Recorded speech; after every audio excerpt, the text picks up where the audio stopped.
In the grand narrative of human existence, the quest for happiness remains a timeless odyssey, an eternal puzzle that each soul attempts to solve in the labyrinth of life. This quest, as old as humanity itself, beckons us to ask, what does it mean to live a truly happy life? Is happiness a serendipitous discovery, a treasure found on the path of life, or is it perhaps a masterpiece we painstakingly create with our own hands? The answers to these questions lie not in the fleeting pleasures of the external world, but within the profound depths of philosophical inquiry. Happiness, as we've come to understand, isn't something that one stumbles upon by chance. It's an art, a deliberate practice, a piece of music we compose note by note in the symphony of daily existence. This realization opens up a new paradigm in our pursuit of joy, the idea that happiness is not found but made. This crafted joy is not a mere reaction to external circumstances, but a state of being, a canvas on which our attitudes, perceptions, and actions paint the picture of our lives. It is in this canvas of existence that we begin to see happiness not as a destination to arrive at, but a journey to be experienced, a journey where each moment, each breath, and each heartbeat contributes to the grand masterpiece of our lives. Diving deeper into this exploration of joy, we encounter the philosophy of slow living, a counter-movement to the frenzied pace of modern existence. Slow living teaches us to savor life one moment at a time, to embrace the fullness of our experiences without the constant need for acceleration. This art of slowing down doesn't imply idleness, but an intentional choice to engage more meaningfully with the present. It's about finding beauty in the ordinary, about recognizing the richness of life that unfolds in the quiet moments we so often overlook in our race against time. In the slow, deliberate savoring of life, we find a happiness that is profound and enduring, a happiness rooted not in the quantity of our experiences, but in their quality. The pursuit of happiness, however, presents us with paradoxical paths, one of which is hedonism, the philosophy that pleasure is the highest good and proper aim of human life. But is hedonism truly the secret to a good life? This exploration isn't about advocating for a life of unbridled pleasure-seeking, but understanding the role of pleasure in the pursuit of happiness. Hedonism, in its nuanced examination, invites us to consider how pleasure, when pursued with wisdom and moderation, can contribute to a fulfilling life. It challenges us to redefine our understanding of pleasure, to distinguish between fleeting delights and those that add genuine value to our existence. Amidst these reflections on happiness, the ancient wisdom of Stoicism emerges as a guiding light. With its 12 transformative lessons, Stoicism provides a blueprint for resilience, inner peace, and joy. Stoicism teaches us that happiness isn't contingent upon external conditions, but upon our internal state, our responses, and our perceptions. It offers practical strategies for navigating life's inevitable challenges, for maintaining equanimity amidst chaos, and for cultivating a happiness that is self-sustained and impervious to the vicissitudes of fate. As we go through these philosophical lessons, the creation of happiness, the art of slow living, the inquiry into hedonism, and the Stoic path to joy, a comprehensive guide to happy living emerges. This guide doesn't offer simple answers or quick fixes, but invites you on a journey of self-discovery, a journey where happiness is not an external treasure to be found, but an internal light to be kindled and nurtured.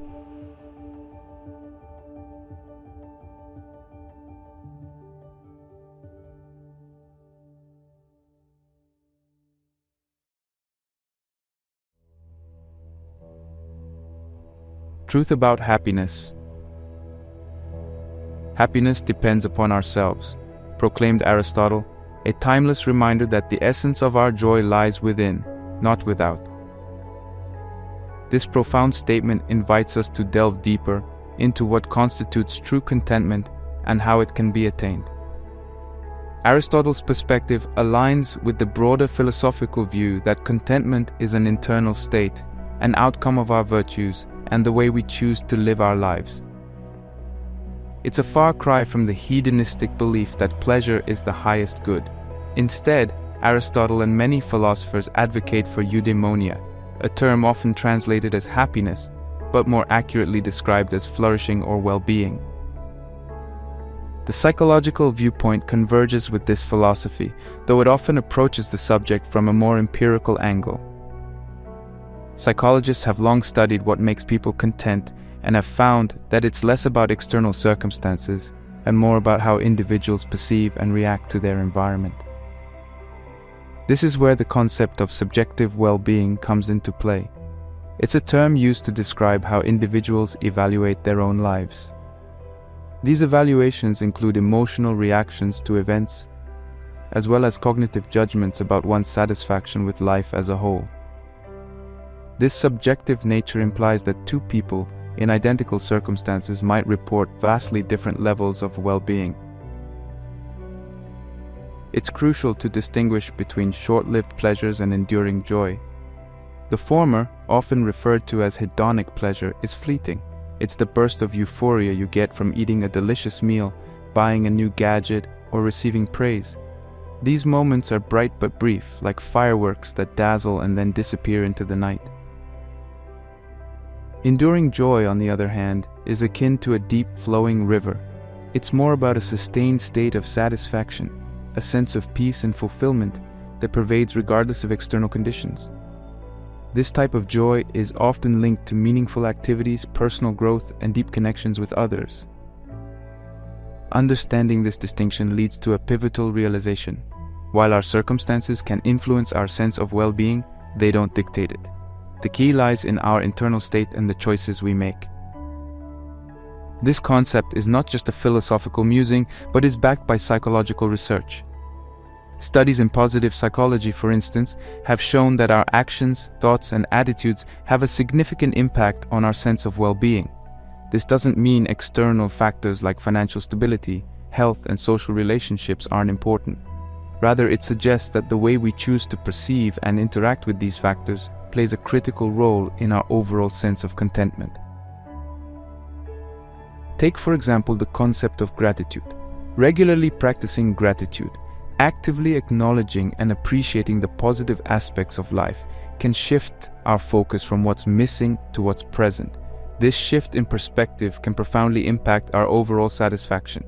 It's a simple yet powerful illustration of how our internal state can transform our experience of life. Similarly, the concept of resilience highlights the importance of our reactions to life's challenges. Resilient individuals tend to recover from setbacks more quickly and use their experiences as opportunities for growth. This doesn't diminish the severity of the challenges faced, rather it underscores the power of response and perspective. Therefore, when Aristotle suggests that contentment depends upon ourselves, he is touching on a fundamental truth about the human experience. It's a call to look inward, to focus on cultivating virtues, attitudes, and perspectives that foster a deep, enduring sense of well-being.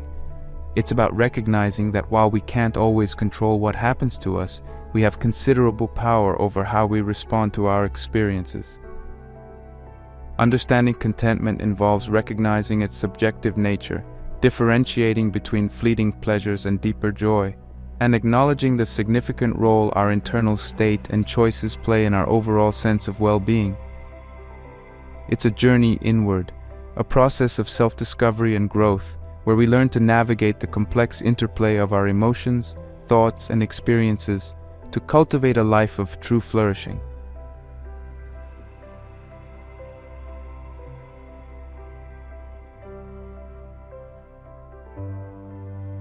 The happiness mindset. The mind is its own place and in itself can make a heaven of hell a hell of heaven.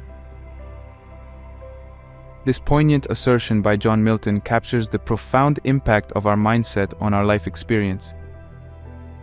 The lens through which we view the world, our mindset, doesn't just color our perceptions, it can fundamentally transform them. A positive mindset can illuminate even the darkest circumstances with rays of hope, while a negative outlook can overshadow the brightest moments with clouds of despair. The concept of mindset extends far beyond mere optimism or pessimism. It encompasses our entire approach to life, how we interpret events, cope with challenges, and perceive our own abilities and worth. Carol Dweck, a renowned psychologist, brought this into sharp focus with her research on fixed versus growth mindsets. A fixed mindset assumes that our character, intelligence, and creative ability are static givens, which we can't change in any meaningful way. In contrast, a growth mindset thrives on challenge and sees failure not as evidence of unintelligence but as a heartening springboard for growth and for stretching our existing abilities. This distinction is crucial, as it underscores the power of belief in shaping our reality. Mindset isn't just about how we approach our abilities and challenges, it's also about how we approach our day-to-day experiences. Practices like gratitude, mindfulness, and positive thinking are tools that help shape a beneficial mindset. Gratitude, for instance, shifts our focus from what we lack to what we have. It's about recognizing and appreciating the value of our experiences, relationships, and possessions, however small they may be. This practice has been linked to increased well-being, with research showing that gratitude can improve our mental health, enhance empathy, reduce aggression, and even improve our sleep. Mindfulness, another critical practice, involves being fully present and engaged in the moment, aware of our thoughts and feelings without distraction or judgment. It's about experiencing life as it unfolds, rather than being caught up in ruminations about the past or worries about the future. Mindfulness has been shown to reduce stress, combat depression, and improve cognitive functions like attention and concentration. Positive thinking, meanwhile, doesn't mean ignoring life's less pleasant situations. It means approaching unpleasantness in a more positive and productive way. It's about making the best of any situation, looking for solutions rather than dwelling on problems, and viewing challenges as opportunities for growth. To cultivate a positive mindset, it's essential to practice these techniques regularly. This could mean starting each day by listing things you're grateful for, engaging in mindfulness meditation, or consciously reframing negative thoughts into positive ones. For instance, instead of thinking, "I'll never be good at this," a growth-oriented mindset would suggest, "I haven't mastered this yet, but I'm improving every day." Another practical tip is to surround oneself with positive influences. The people we interact with can significantly impact our mindset. Seeking out and nurturing relationships with those who inspire, support, and challenge us can foster a more positive outlook on life. Additionally, setting realistic and achievable goals can help maintain a positive mindset. Goals give us direction and a sense of purpose. Achieving these goals, no matter how small, can provide a sense of accomplishment and reinforce a positive outlook. Regularly engaging in activities that bring joy and fulfillment is also vital. Whether it's a hobby, exercise, or spending time in nature, these activities can provide a respite from stress and bolster a positive mindset. Lastly, cultivating self-compassion is crucial. Being kind to oneself in moments of failure or disappointment can prevent a spiral into negative self-talk. It's about acknowledging that perfection is unattainable and that making mistakes is a natural part of the human experience. Developing a positive mindset is about more than just feeling good. It's about creating a foundation for a fulfilling life. It's a journey that requires effort, practice, and patience, but the rewards are immeasurable. A positive mindset not only enhances our life experience, but also empowers us to become the best versions of ourselves.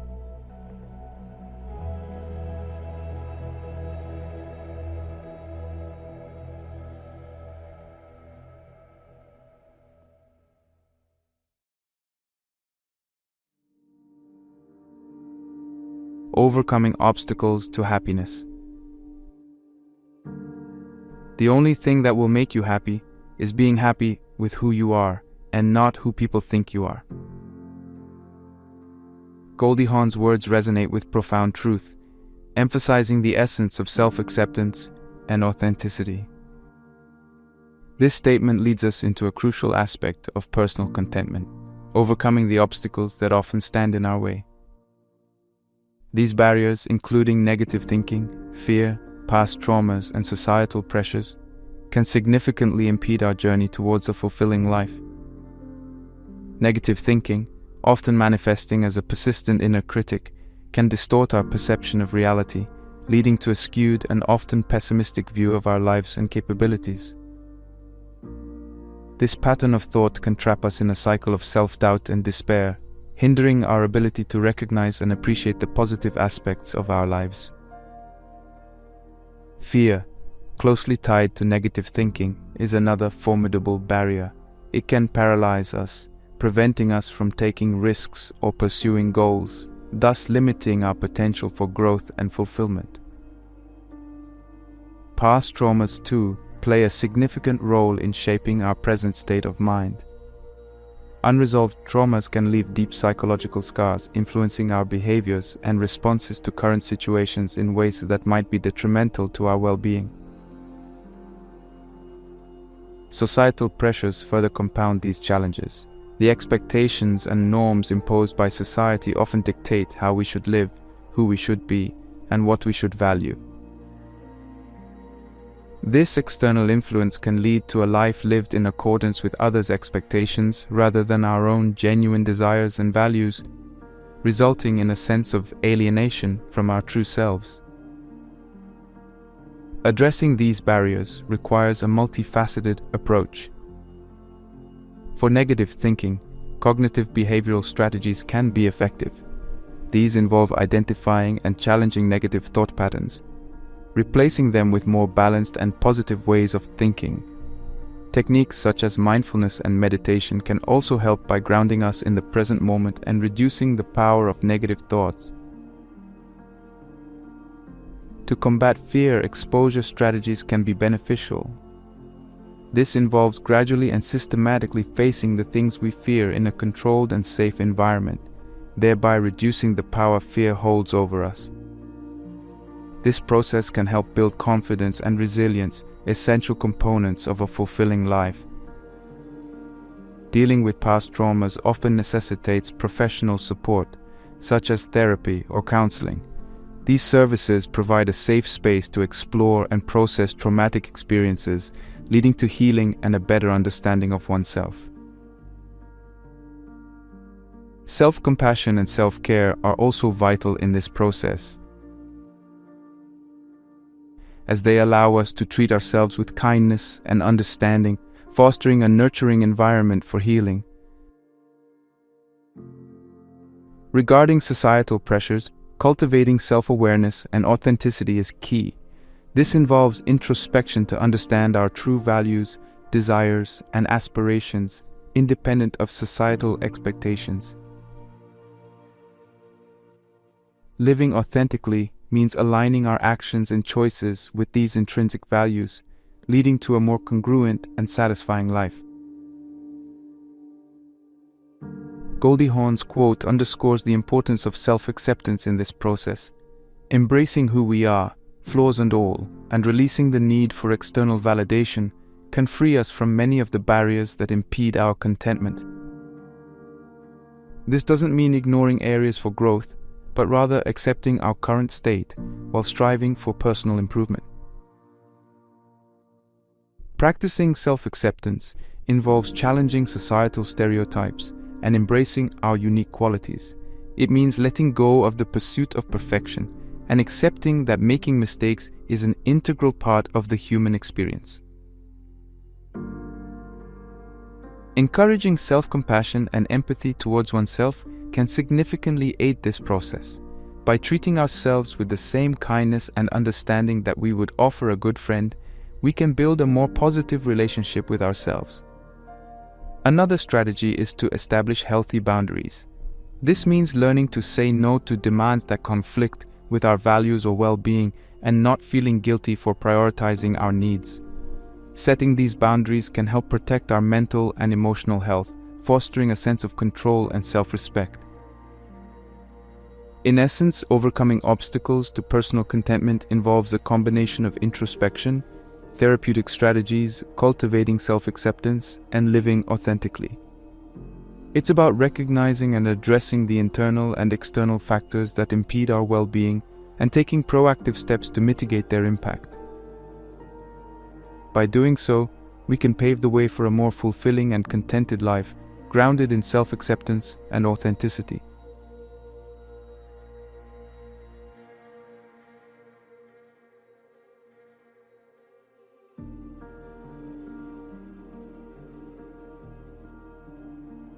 Power of purpose and goals. Success is not the key to happiness. Happiness is the key to success. If you love what you are doing, you will be successful.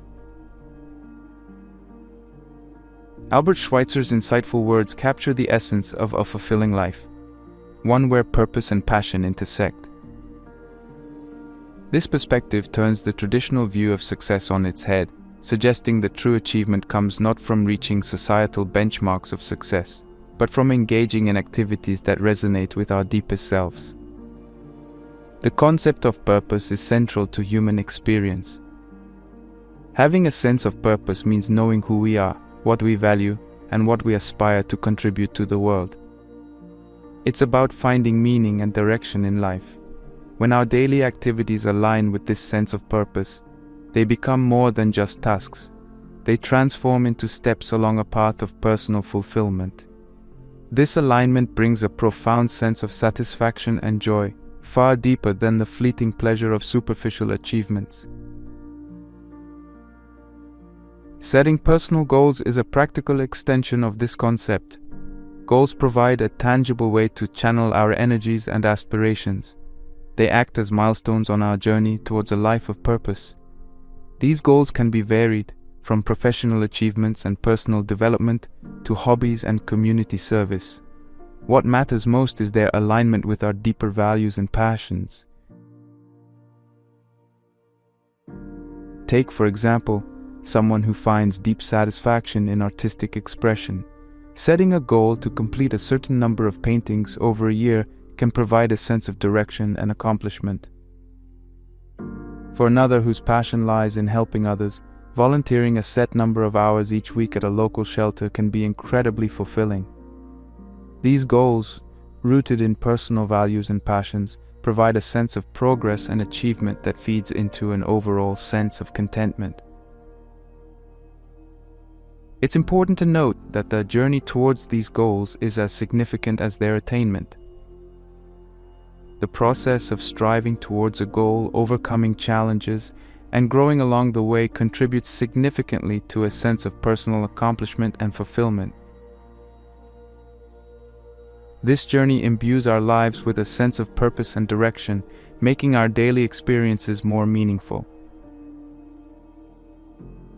Moreover, pursuing goals that resonate with our passions has the added benefit of intrinsic motivation. When we are intrinsically motivated, we engage in activities for the sheer enjoyment and satisfaction they bring, not for external rewards. This type of motivation is more sustainable and fulfilling than extrinsic motivation, which relies on external rewards or recognition. When our actions are driven by intrinsic motivation, we are more likely to persevere through challenges and experience a deeper sense of fulfillment. The pursuit of passion-driven goals also contributes to personal growth. Each step towards a goal, each obstacle overcome, teaches us something new about ourselves. We develop new skills, build resilience, and gain confidence. This growth is integral to a fulfilling life, as it enhances our sense of self-efficacy and enriches our experience of the world. However, it's crucial to approach goal setting with flexibility and self-compassion. Rigidly adhering to goals without considering changing circumstances can lead to frustration and burnout. Goals should serve as guides, not shackles. They should be flexible enough to accommodate the unpredictable nature of life, and we should be kind to ourselves when our paths toward these goals take unexpected turns. The power of purpose and goals lies in their ability to provide direction, meaning, and a sense of accomplishment in our lives. Aligning our goals with our values and passions makes our journey towards them more enjoyable and fulfilling. It turns the pursuit of success into a personal journey of growth and fulfillment, rather than a race towards externally defined benchmarks. In this way, we find that success, as Schweitzer suggests, is a natural byproduct of a life lived with purpose and joy.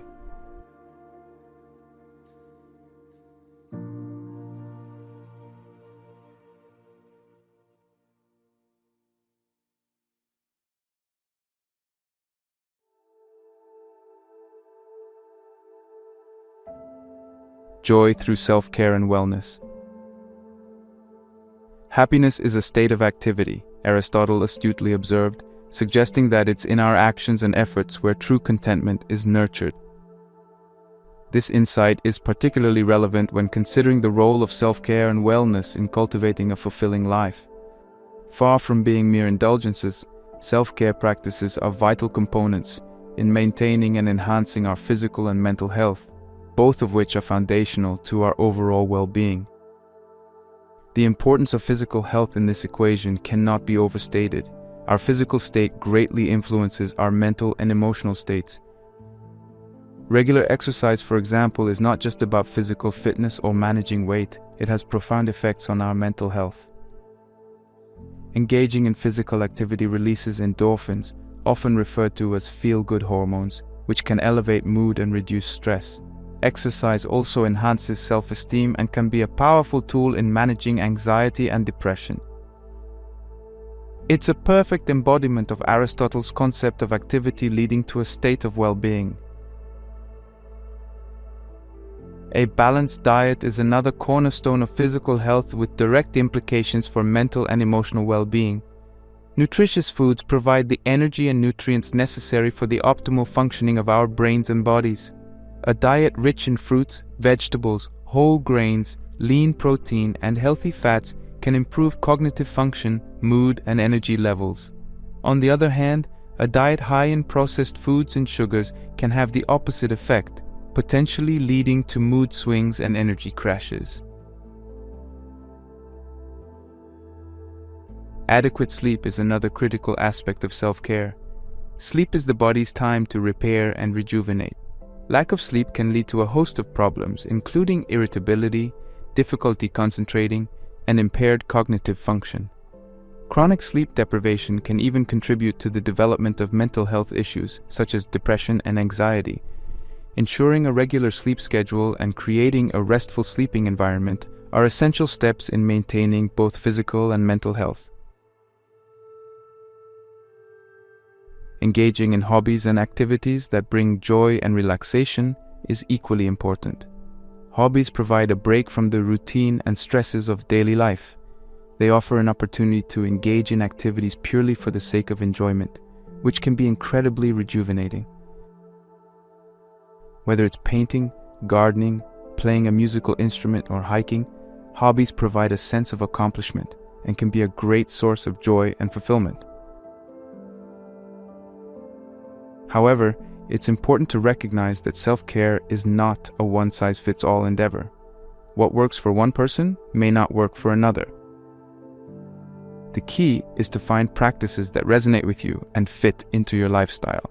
This could mean a daily walk, meditation, cooking healthy meals, or simply taking time to read or relax. The act of taking time for oneself to engage in activities that nurture and replenish is a crucial part of maintaining well-being. Furthermore, actively caring for one's well-being extends beyond physical health. Mental and emotional health are equally important. This can involve seeking professional help when needed, such as therapy or counseling. It also involves cultivating a positive mindset, as discussed earlier, and practicing self-compassion and kindness. In today's stressful world, it's easy to neglect self-care, to prioritize work or other obligations over our own well-being. However, as Aristotle implies, our well-being is not a passive state but an active pursuit. It requires effort and attention. By prioritizing self-care and wellness, we are not just taking steps to maintain our health. we are actively cultivating a foundation upon which a fulfilling life can be built. It's about recognizing that caring for ourselves is not selfish but essential.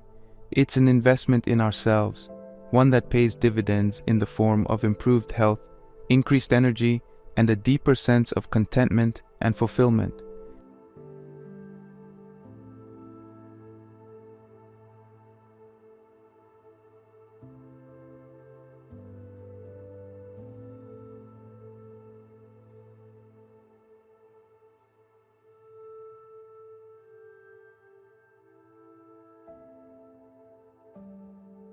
Embracing change and growth. The journey towards a fulfilling life is seldom a straight path. It's replete with changes, challenges, and growth opportunities. Embracing these changes, rather than resisting them, can be a powerful catalyst for personal development and satisfaction. Change is an inevitable part of life, whether it's transitioning to a new job, moving to a different city, starting or ending relationships, or dealing with life's unexpected twists. Change challenges us to adapt and grow. While it's natural to feel discomfort or fear in the face of change, these moments also present invaluable opportunities for growth. Each change forces us out of our comfort zones, prompting us to develop new skills, perspectives, and resilience. Courage plays a crucial role in this process. It takes courage to step into the unknown and embrace change, especially when the outcome is uncertain. However, it's in these moments of uncertainty that we often discover our true strengths and capabilities. By facing change head-on, we learn more about ourselves, our values, desires, and what truly matters to us. This self-discovery is a key component of a fulfilling life. Moreover, challenges and obstacles, often encountered during times of change, are not just hurdles to overcome. They are opportunities to grow stronger and wiser. When we face challenges, we are forced to tap into our inner resources, be it creativity, determination, or resilience. Overcoming these challenges builds confidence and a sense of accomplishment, further enhancing our sense of fulfillment. To illustrate, consider the story of someone who, after years in a stable but unfulfilling job, decides to pursue a passion project. The transition involves risk, financial uncertainty, long hours, and the possibility of failure. Yet, through this process, the individual discovers a deep sense of purpose and fulfillment that was lacking in their previous work. This change, though fraught with challenges, ultimately leads to a more satisfying and meaningful life. Another example could be someone who overcomes a fear of public speaking. Initially, the prospect of speaking in front of an audience is daunting. However, by facing this fear, the individual not only improves their communication skills, but also gains confidence and a sense of empowerment. What once was a source of anxiety becomes a source of strength and pride. These stories underscore the transformative power of embracing change and growth. They demonstrate that while change can be uncomfortable, it can also be immensely rewarding. The journey of personal growth is not about avoiding challenges or staying within the safety of familiar territory. It's about having the courage to face change, to learn and grow from each experience, and to continuously evolve as individuals. This might mean trying new things, taking risks, or challenging long-held beliefs. It's about being open to new experiences and perspectives, even if they differ from our own. It's also important to cultivate resilience during times of change.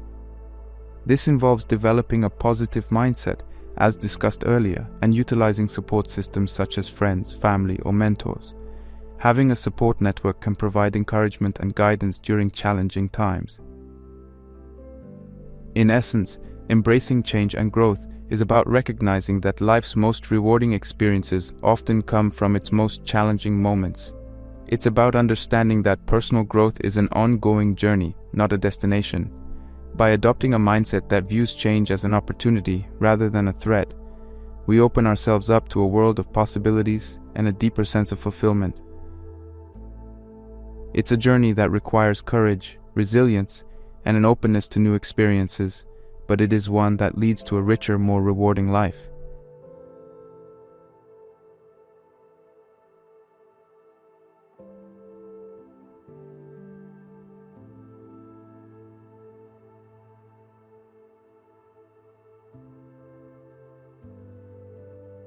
Creating happiness through relationships. The greatest happiness you can have is knowing that you do not necessarily require happiness. William Saroyan's intriguing statement highlights the paradoxical nature of finding fulfillment, often discovered in the selfless acts within our relationships and connections. The impact of social ties on our well-being is profound and multifaceted. Humans, as inherently social beings, thrive on connections with others. These relationships, be they familial, romantic, platonic, or professional, profoundly shape our experiences and perceptions of the world. The interaction between giving and receiving in relationships plays a critical role in shaping our sense of satisfaction and fulfillment. It's in the balance of these two actions that the true essence of meaningful connections is found. When we give, whether it's time, attention, support, or love, we step outside of ourselves and our own needs. This act of giving can be deeply fulfilling. It fosters a sense of purpose and connection, reinforcing our bonds with others and enhancing our sense of belonging. Receiving, on the other hand, allows us to feel valued and cared for. It's a reminder that we are not alone, that we are part of a larger network of individuals who care for each other. Being able to accept support, love, and kindness from others is crucial to building strong, healthy relationships. It's important to recognize that receiving is not a sign of weakness. Rather, it's an integral part of the reciprocal nature of human relationships. Meaningful connections contribute significantly to our sense of joy and fulfillment. Engaging in deep, authentic relationships where we can be ourselves without fear of judgment or rejection provides a sense of security and acceptance. These relationships offer a safe space for us to share our thoughts, feelings, and experiences, contributing to our emotional and psychological well-being. Healthy relationships are characterized by mutual respect, trust, and understanding. They require effort, communication, and compromise from all parties involved. Cultivating these relationships involves being present, actively listening, showing empathy, and expressing appreciation. It also means setting healthy boundaries, ensuring that our relationships are mutually supportive and respectful. Being part of a community further enhances our sense of belonging and purpose. Communities, whether based on shared interests, goals, or geographical locations, provide a sense of identity and connection. They offer opportunities for social interaction, support, and collaboration. Participating in community activities can be a source of joy and fulfillment, as it allows us to contribute to something larger than ourselves. However, it's crucial to acknowledge that not all relationships or communities are positive or healthy. It's important to recognize when a relationship or community is detrimental to our well-being and to take steps to address this. This may involve seeking to improve the relationship through communication and boundary setting, or in some cases, distancing oneself from toxic or harmful situations. Cultivating healthy relationships and being part of a community doesn't mean losing our sense of individuality. It's about finding a balance between our personal needs and desires and our interactions with others. It's in this balance that we find a sense of harmony and fulfillment. The impact of relationships and social connections on our well-being is immense. These connections provide support, a sense of belonging, and opportunities for personal growth. They are a source of strength, comfort, and joy. The balance of giving and receiving within these relationships is essential to creating meaningful and fulfilling connections. By cultivating healthy relationships and actively participating in communities, we enhance our overall sense of well-being, contributing to a richer, more satisfying life.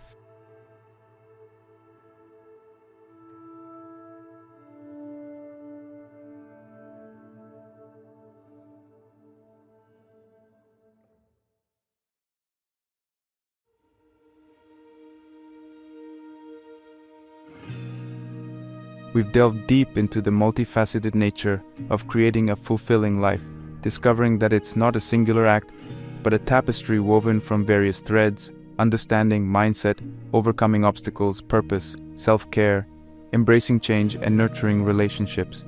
Each of these elements contributes uniquely to the tapestry, enriching our experiences and guiding us towards a life marked by depth and fulfillment.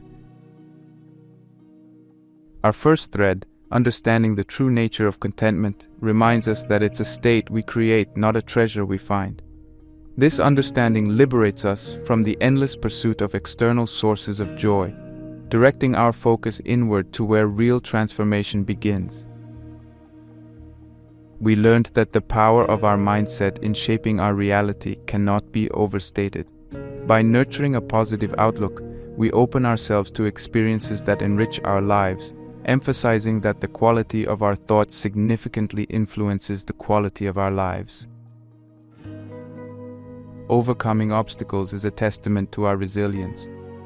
We've seen that challenges such as negative thinking, fear, and societal pressures are not roadblocks, but stepping stones to greater self-awareness and strength.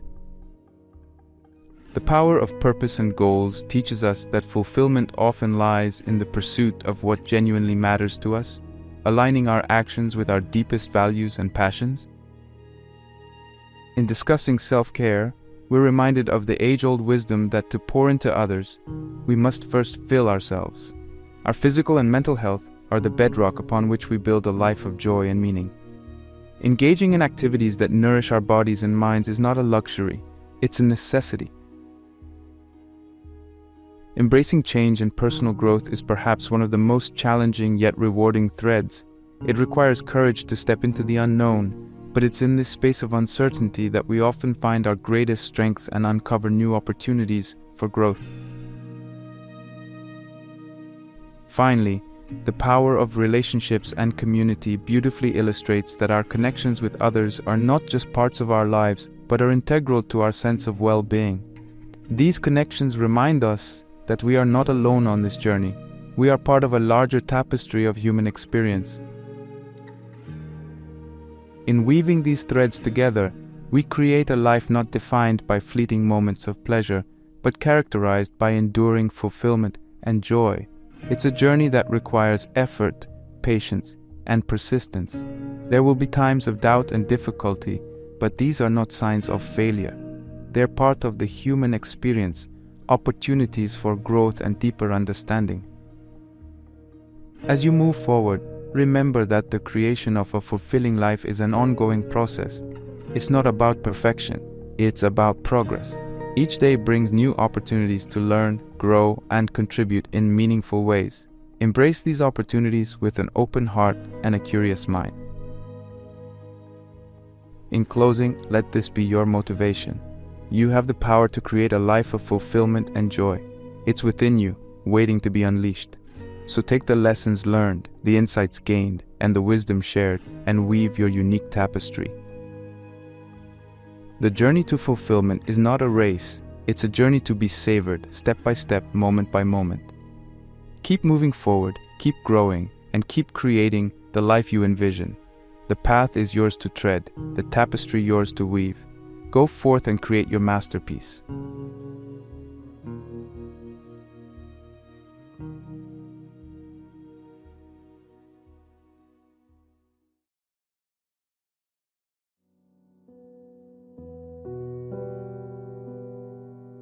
In our rush to do everything faster, we end up doing everything worse.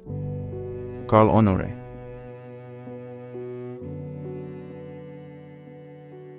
In a world that moves at breakneck speed, where the tick of the clock dictates our lives and the buzz of technology constantly interrupts our thoughts, it's easy to lose sight of the art of living itself.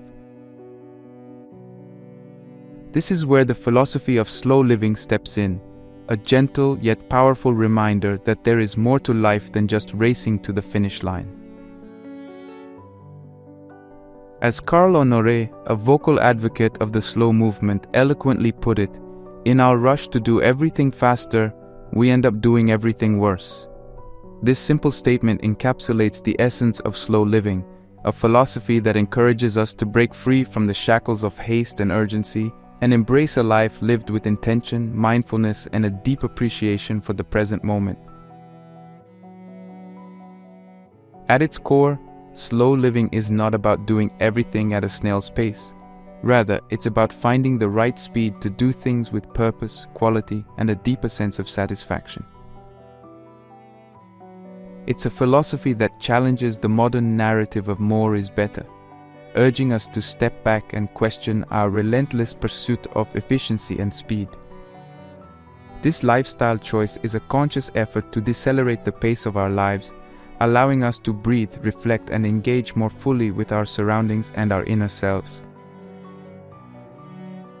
The idea of slow living stems from the slow food movement, which began in Italy in the 1980s as a protest against the opening of a fast food restaurant in Rome.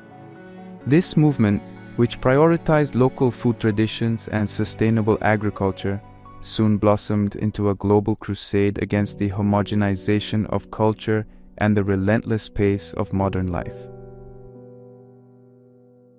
Today, the concept of slow living has seeped into various aspects of our lives, from slow travel and slow fashion to slow parenting and slow education, each advocating for a more measured, mindful, and sustainable approach to these areas.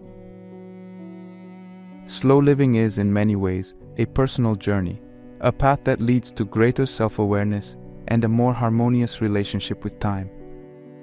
It encourages us to pause and savor life's simple pleasures, to engage in activities that bring joy and fulfillment, and to cultivate relationships that are meaningful and enduring.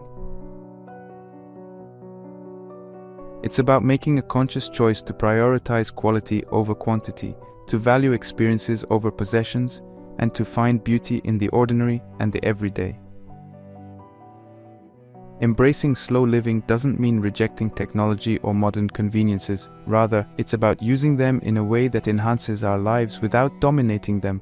It's about finding balance in a world that often seems unbalanced, about rediscovering the rhythm that resonates with our individual spirit and aligns with our personal values and aspirations. In this context, slow living becomes an act of rebellion, a way to reclaim control over our time and our lives.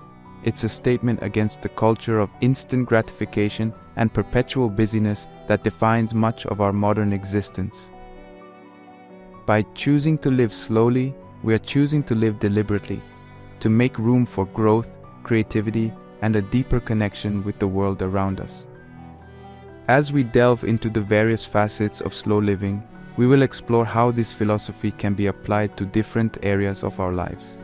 From the way we eat and the way we work, to the way we play and the way we rest, slow living offers a blueprint for a life that is richer, more meaningful, and more in tune with the natural rhythms of the world. Let's embark on this journey together, a journey towards a life that is not measured by the number of breaths we take, but by the moments that take our breath away. Let's discover the art of slow living, one mindful step at a time.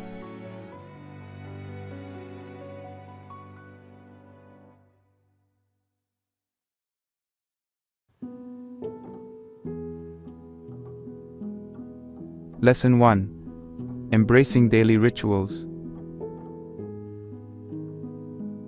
Do not dwell in the past. Do not dream of the future. Concentrate the mind on the present moment. Buddha.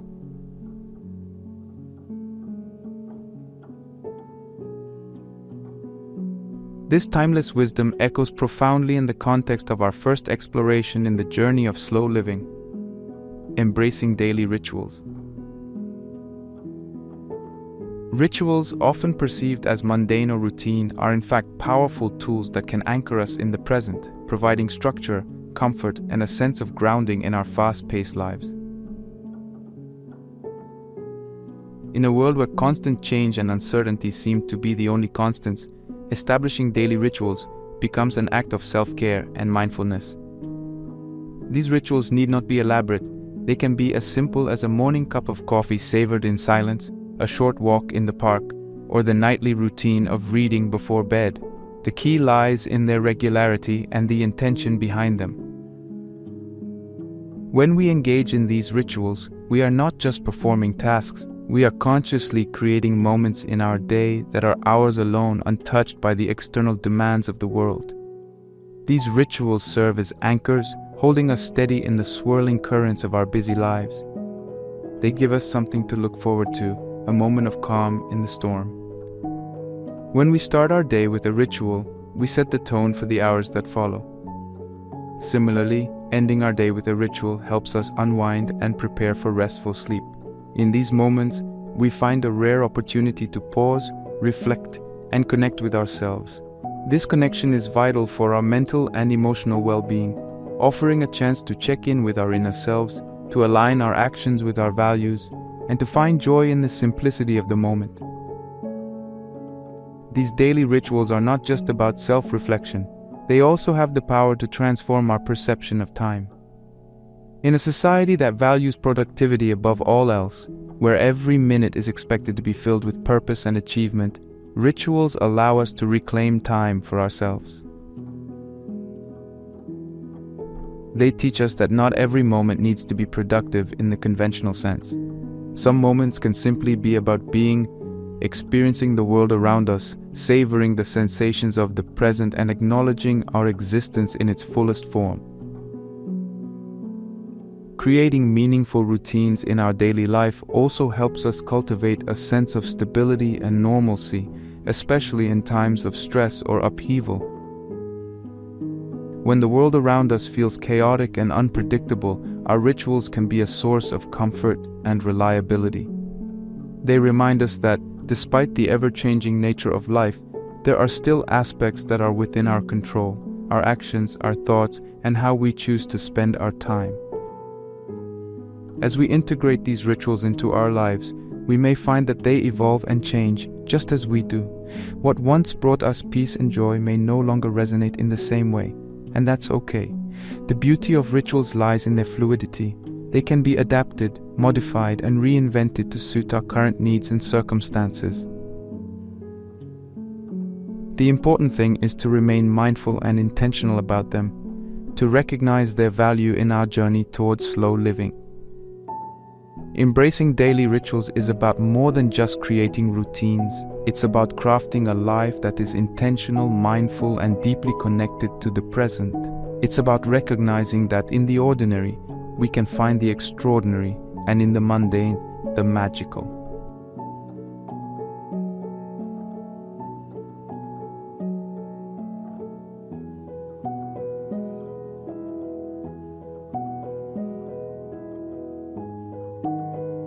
Lesson 2: The beauty of simplicity. Life is really simple, but we insist on making it complicated. Confucius. In this age of consumerism and information overload, where abundance and complexity are often mistaken for success and happiness, the call for simplicity becomes not just a whisper but a resonating demand for a return to the basics. Simplifying life to focus on what truly matters is an art in itself, a conscious stripping away of the non-essential to make space for the essential. At the heart of simplicity lies the concept of minimalism, not just as an aesthetic choice but as a mindset and a way of life. It's about reducing the clutter, both physical and mental, that crowds our lives and clouds our judgment. This clutter isn't just the tangible mess in our homes and workspaces, it's also the intangible mess in our minds, the excess of thoughts, worries, and distractions that keep us from experiencing the present fully. Embracing minimalism in possessions and thoughts is akin to setting oneself free from the chains of excess. Minimalism isn't about deprivation. Rather, it's about finding abundance in less. It's about recognizing that having fewer possessions can lead to more freedom, more energy, and more focus. When we declutter our spaces, we declutter our minds. We remove the things that distract us, that drain our energy, that keep us mired in a perpetual state of wanting more. This creates room for us to breathe, to think, to create, and to enjoy the things that truly matter: our relationships, our passions, our peace of mind. In simplifying our lives, we also simplify our thoughts. We learn to distinguish between what deserves our attention and what does not. We begin to value quality over quantity, substance over superficiality. This mental decluttering is essential in an era where we are bombarded with information, where our attention is constantly pulled in 1,000 different directions. By simplifying our thoughts, we regain control over our focus, our energy, and ultimately, our time. The journey towards simplicity also involves a shift in perspective. It requires us to reevaluate our definitions of success, happiness, and fulfillment. We are often led to believe that more is better, more money, more possessions, more experiences. But simplicity teaches us that true satisfaction doesn't come from having more. It comes from being more present, more aware, more aligned with our values. It teaches us to find joy and contentment in the small things, the quiet moments, the simple pleasures that life has to offer. The beauty of simplicity is multifaceted. It's a beauty that lies in the clarity of a decluttered space, in the tranquility of a quiet mind, in the joy of small pleasures, and in the satisfaction of living a life aligned with one's values. As we embrace simplicity, we find that our lives become richer, not in material terms, but in terms of quality, meaning, and purpose. Simplicity, therefore, is not just a pathway to slow living, it is the very essence of it.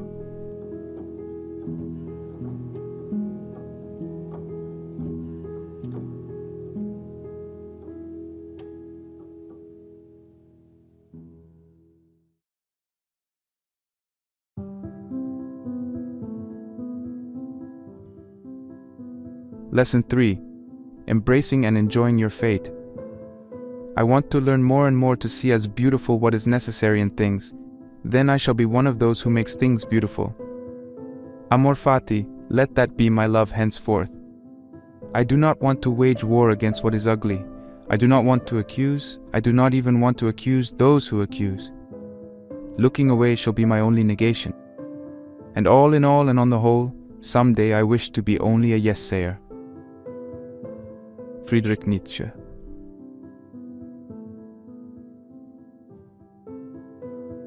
These profound words introduce us to a deeply philosophical yet immensely practical aspect of slow living.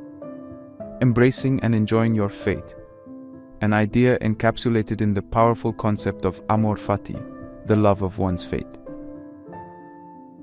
Amor fati is not just a philosophical concept, it's a way of living. It's about accepting and even embracing everything that life brings your way, the good and the bad, the joyous and the painful. This acceptance does not imply passive resignation. Rather, it's an active embrace of life in all its fullness, a willingness to see every experience as an integral part of your journey. It's a recognition that every twist and turn, every obstacle and opportunity is a part of the unique tapestry of your life. Understanding and practicing amor fati means shifting our perspective on the events that shape our lives. It involves a radical acceptance of the present, regardless of whether it aligns with our wishes or desires. This acceptance is empowering. It frees us from the endless cycle of desire and disappointment, of constantly striving for something different, something more, something else. It allows us to find peace and joy in the way things are, rather than constantly seeking happiness in the way we think things should be. Embracing your circumstances, whatever they may be, is not about giving up on change or improvement. On the contrary, it's about recognizing that the only real change we can effect is within ourselves, in our attitudes, our perceptions, and our reactions. When we embrace our fate, we empower ourselves to respond to life's challenges with strength, grace, and wisdom.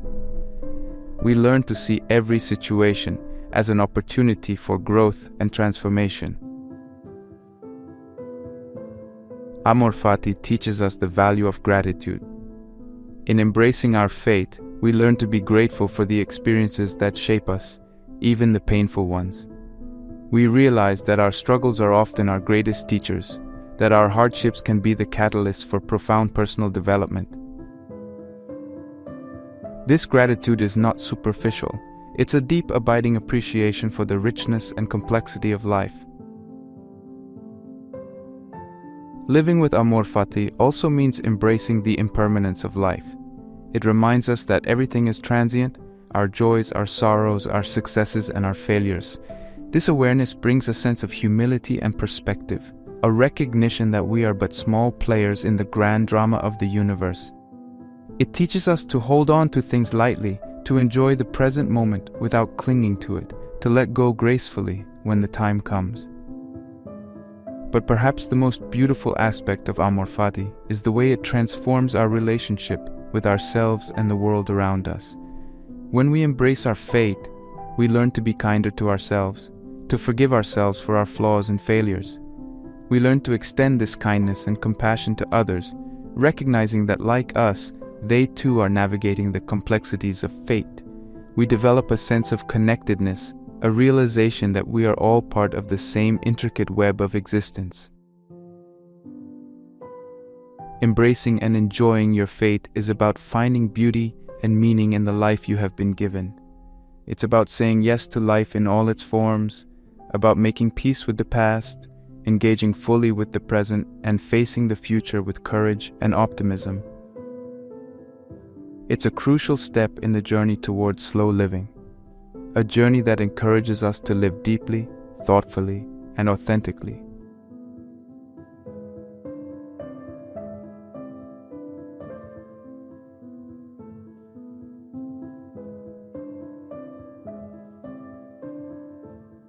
Lesson 4. The value of leisure. Rest is not idleness, and to lie sometimes on the grass under trees on a summer's day, listening to the murmur of the water or watching the clouds float across the sky, is by no means a waste of time. John Lubbock. In a culture that often equates busyness with importance and productivity with worth, it's crucial to revisit and understand the true role of leisure in our lives. Leisure, in its purest form, is an essential aspect of human existence, a vital counterbalance to the demands of work and the stresses of daily life. Leisure is often misunderstood and, unfortunately, frequently conflated with laziness. This misconception stems from a societal narrative that glorifies constant activity and productivity at the expense of rest and relaxation. However, leisure and laziness are fundamentally different. Laziness is characterized by an unwillingness to act or use energy, often leading to stagnation and a sense of dissatisfaction.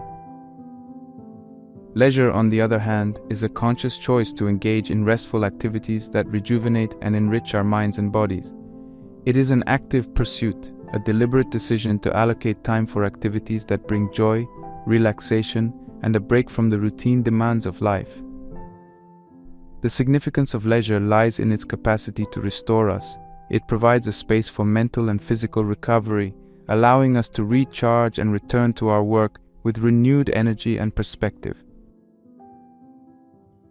This restorative process is not just a matter of physical rest, but also of mental relaxation. Leisure time gives us the opportunity to step away from our daily tasks and concerns, to engage in activities that we enjoy for their own sake.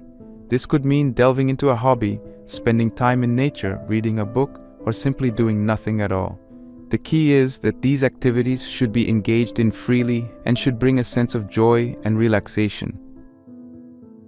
Moreover, leisure plays a crucial role in fostering creativity and productivity. Contrary to the belief that constant work yields more results, research shows that taking regular breaks and engaging in leisure activities can significantly boost creativity and productivity. Leisure provides the mental space necessary for new ideas and perspectives to emerge. It allows the subconscious mind to process and synthesize information, leading to creative insights that often elude us in the midst of focused work. In addition, it contributes to our overall well-being and happiness. Engaging in these activities can lead to a reduction in stress, an improvement in mood, and an increase in overall life satisfaction. It provides an outlet for expressing ourselves, exploring our interests, and connecting with others.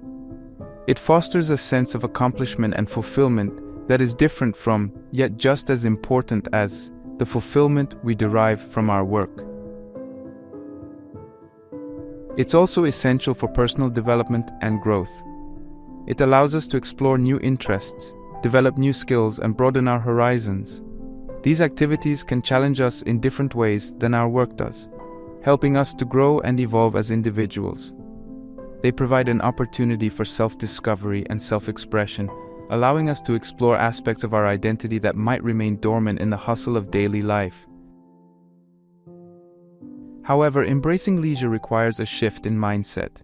It requires us to let go of the guilt often associated with not being productive and to recognize the value of rest and relaxation. It requires us to prioritize our well-being and to recognize that taking time for leisure is not a luxury, but a necessity. It is a reminder that life is not just about doing, but also about being, not just about productivity, but also about presence. As we continue to explore the tenets of slow living, let us embrace the value of this lesson with open arms. Let us remember that taking time to rest and engage in activities we enjoy is not a deviation from productivity, but a path to a more balanced, creative, and fulfilling life.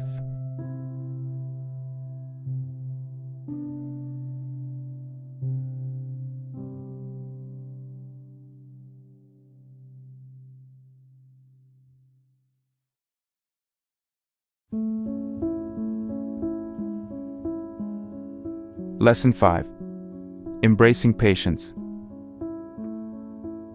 Adopt the pace of nature. Her secret is patience. Ralph Waldo Emerson.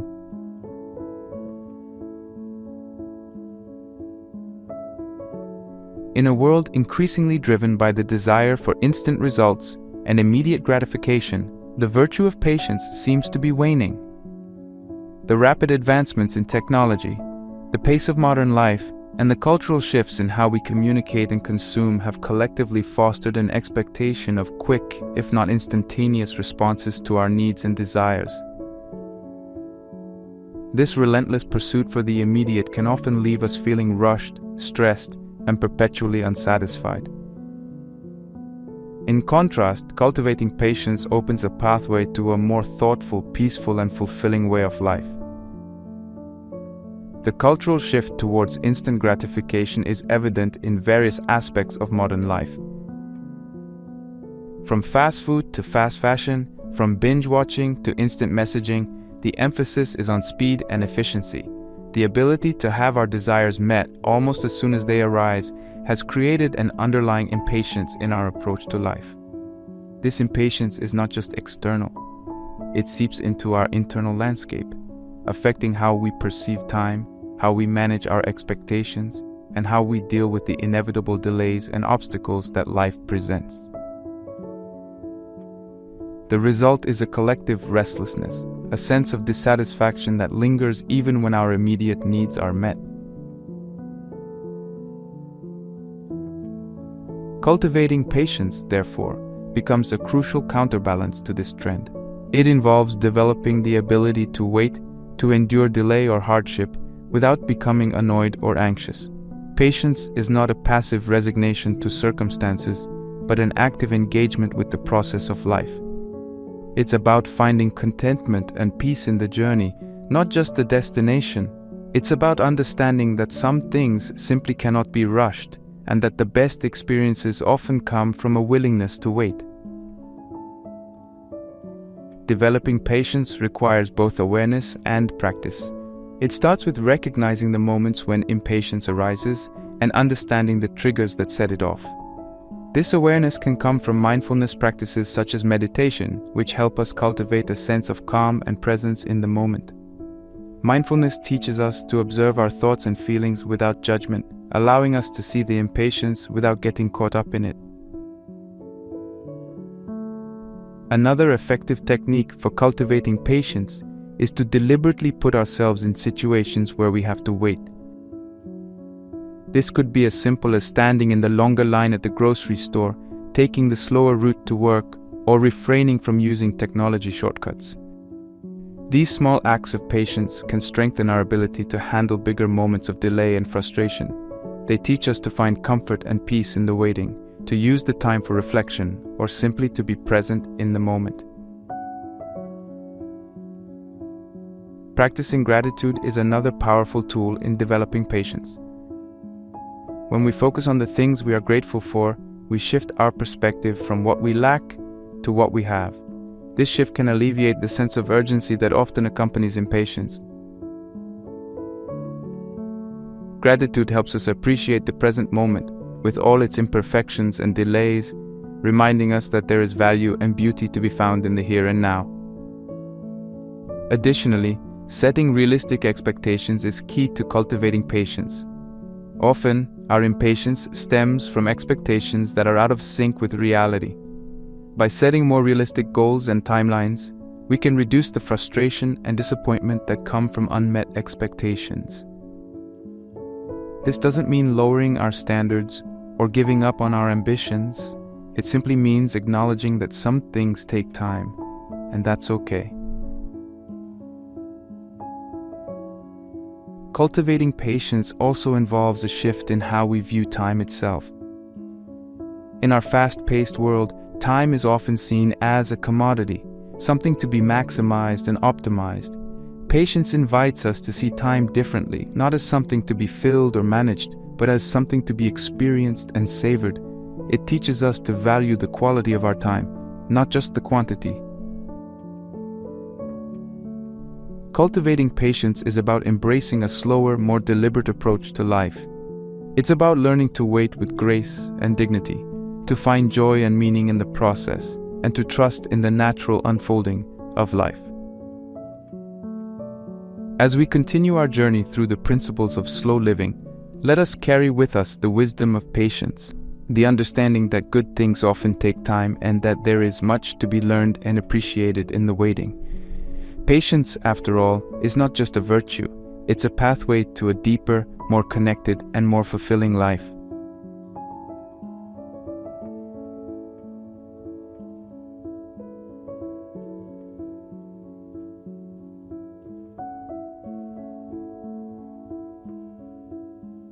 Lesson 6. Living in the present moment. Realize deeply that the present moment is all you ever have. Make the now the primary focus of your life. Eckhart Tolle.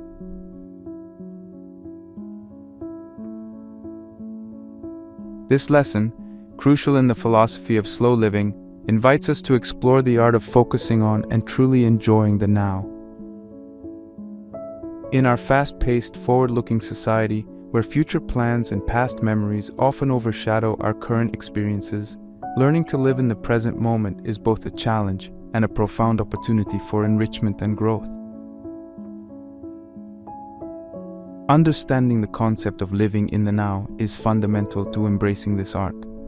Living in the present moment means fully engaging with our experiences as they unfold, without the filters of bias, judgment, or preoccupation with past and future events. It's about acknowledging and appreciating life as it happens, recognizing that each moment, no matter how mundane, holds its own value and beauty. The present moment is where life occurs. It's where we make decisions, feel emotions, and experience the world around us. When we are fully present, we are actively participating in our lives, rather than just letting them pass us by. However, staying present and mindful in our daily lives is often easier said than done. Our minds are naturally inclined to wander, to ruminate on past events, and to worry about future possibilities. To counteract this, one practical tip is to engage in regular mindfulness or meditation practices. These practices train the mind to focus on the present and help develop the ability to return to the now when we find ourselves getting lost in thoughts of the past or future.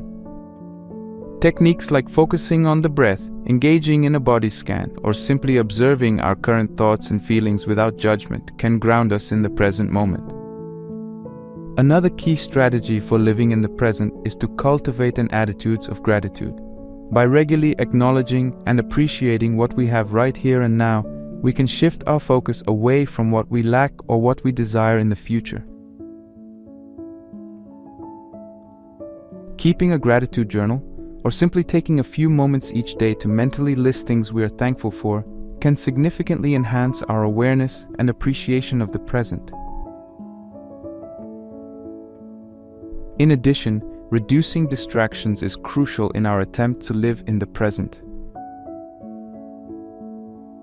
In a world where our attention is constantly pulled in multiple directions by technology and the demands of daily life, creating spaces free from distractions can help us engage more deeply with the present moment. This might involve setting aside specific times during the day when we unplug from our devices, or creating a quiet, peaceful space in our homes where we can sit and be present without interruptions.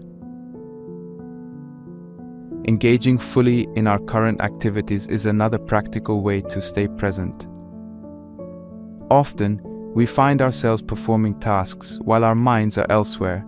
By consciously focusing on the task at hand, whether it's eating a meal, having a conversation, or going for a walk, we can enhance our experience of the present.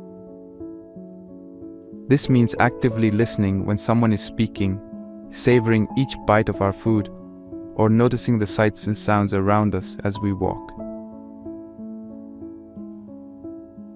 Furthermore, practicing mindfulness in everyday activities can transform mundane tasks into opportunities for presence.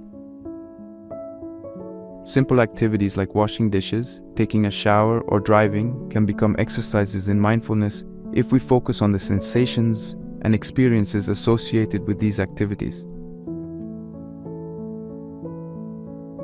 For instance, feeling the warmth of the water, the texture of the soap, or the movement of our hands as we wash dishes can anchor us in the present moment. Embracing the present moment also involves accepting our current emotions and experiences without judgment. Often we resist unpleasant feelings or situations, which only serves to take us out of the present. By acknowledging and accepting our emotions as they arise, we allow ourselves to experience them fully and then let them go. This acceptance doesn't mean resigning ourselves to negative situations, but rather acknowledging them as part of our current reality. Living in the present moment is about embracing life as it unfolds, with all its unpredictability and imperfection. It's about letting go of the need to control or predict the future and releasing the hold that past experiences have on us. It's a journey towards being more attentive, more engaged, and more alive in every moment.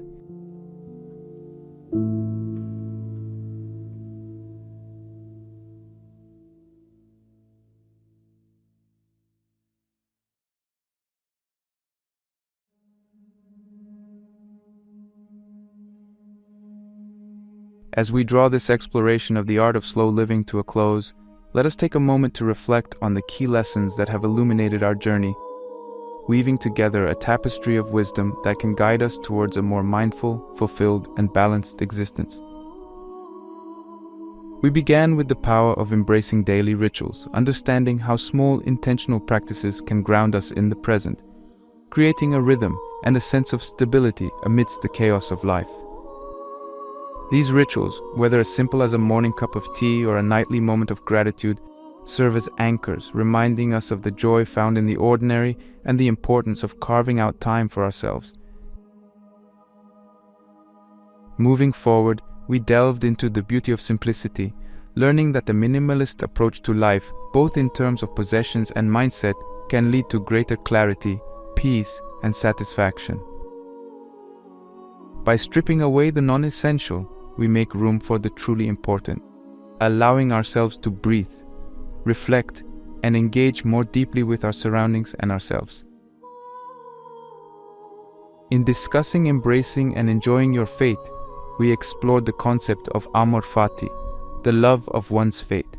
We learned that accepting and even embracing everything life throws our way can empower us, not just to endure but to thrive.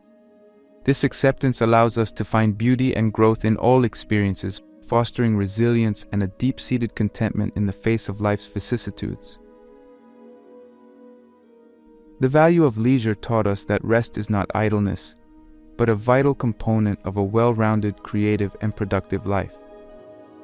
Leisure, in its truest form, is an act of self-care and rejuvenation, allowing us to return to our daily tasks with renewed energy and perspective, and reminding us that there is more to life than just work and obligations.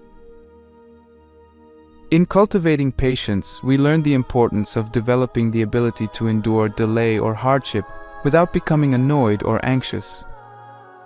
In a world obsessed with speed and immediate gratification, patience is a quiet yet powerful act of rebellion, a testament to our ability to embrace life's rhythms and find joy in the journey, not just the destination. Finally, living in the present moment brought us to the realization that the here and now is all we truly have. By engaging fully with our current experiences, we open ourselves to the richness and depth of life, finding joy, beauty, and wisdom in the fleeting, ordinary moments that make up our days. Remember, it's not about doing everything at a snail's pace. It's about living intentionally, mindfully, and with a sense of purpose.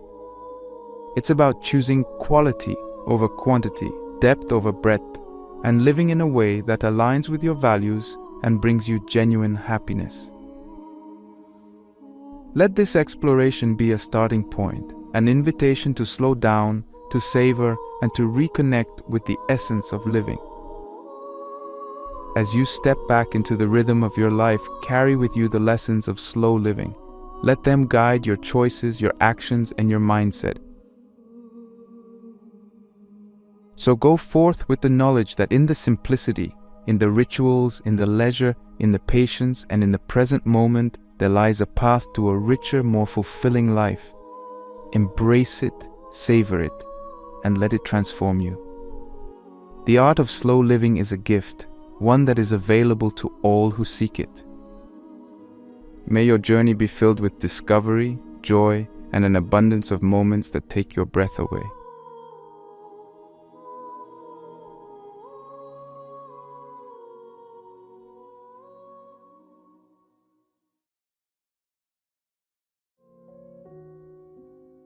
Pleasure is the beginning and the end of living happily. Epictetus. The pursuit of pleasure. Is this the secret recipe for a fulfilling life?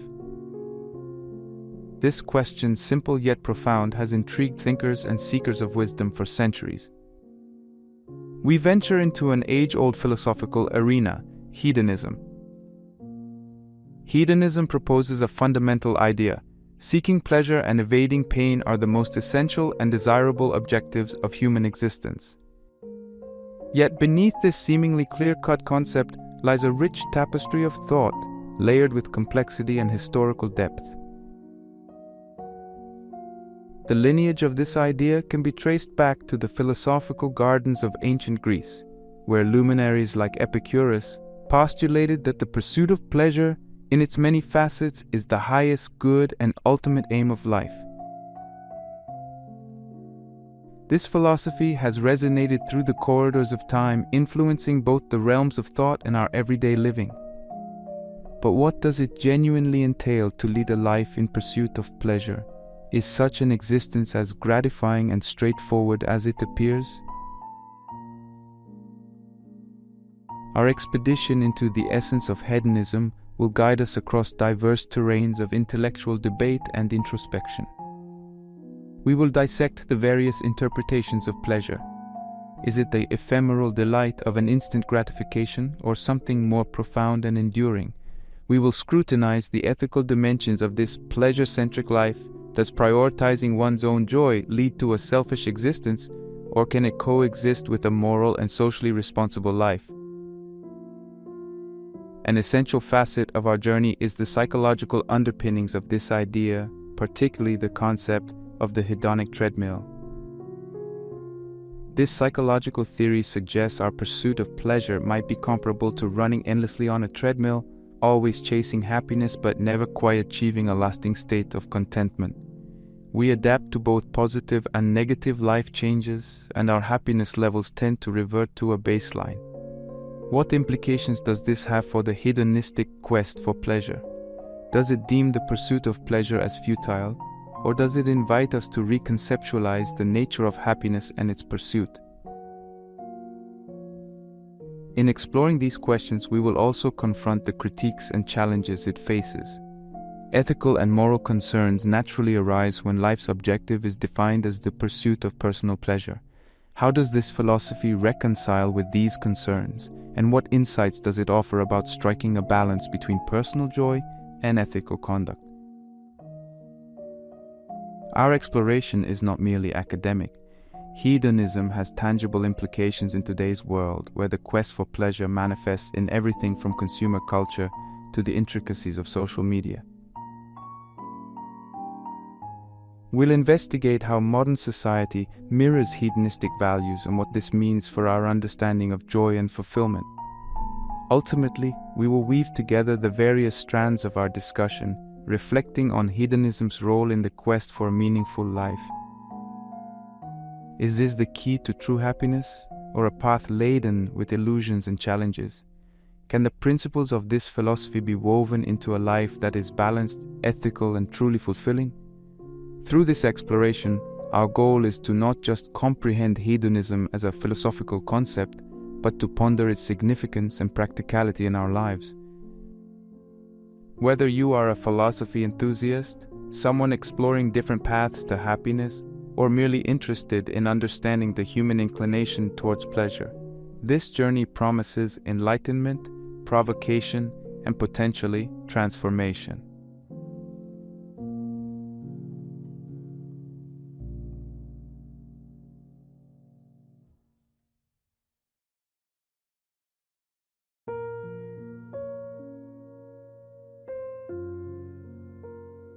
Embarking on our journey through the nuanced landscape of pleasure-focused philosophy, we delve into the core principles that define this intriguing way of life.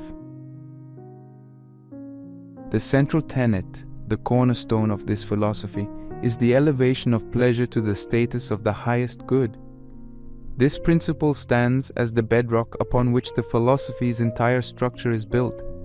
But what is this pleasure that is so fervently sought? Is it a singular monolithic experience, or does it encompass a spectrum of sensations and states of being? The very concept of pleasure, in its broadest sense, is multifaceted and subjective. To some, it may manifest as sensory delight, the pleasure derived from a sumptuous meal, the touch of silk, or the melody of a beautifully composed piece of music. For others, pleasure takes a more cerebral form, the joy of intellectual discovery, the satisfaction of creative expression, or the tranquility found in meditative practices. The diversity in the interpretation of pleasure is as vast as the range of human experience itself. It's a reminder that what constitutes pleasure varies immensely from person to person, culture to culture, and even within an individual's own life journey. This brings us to the intriguing dichotomy between short-term and long-term happiness.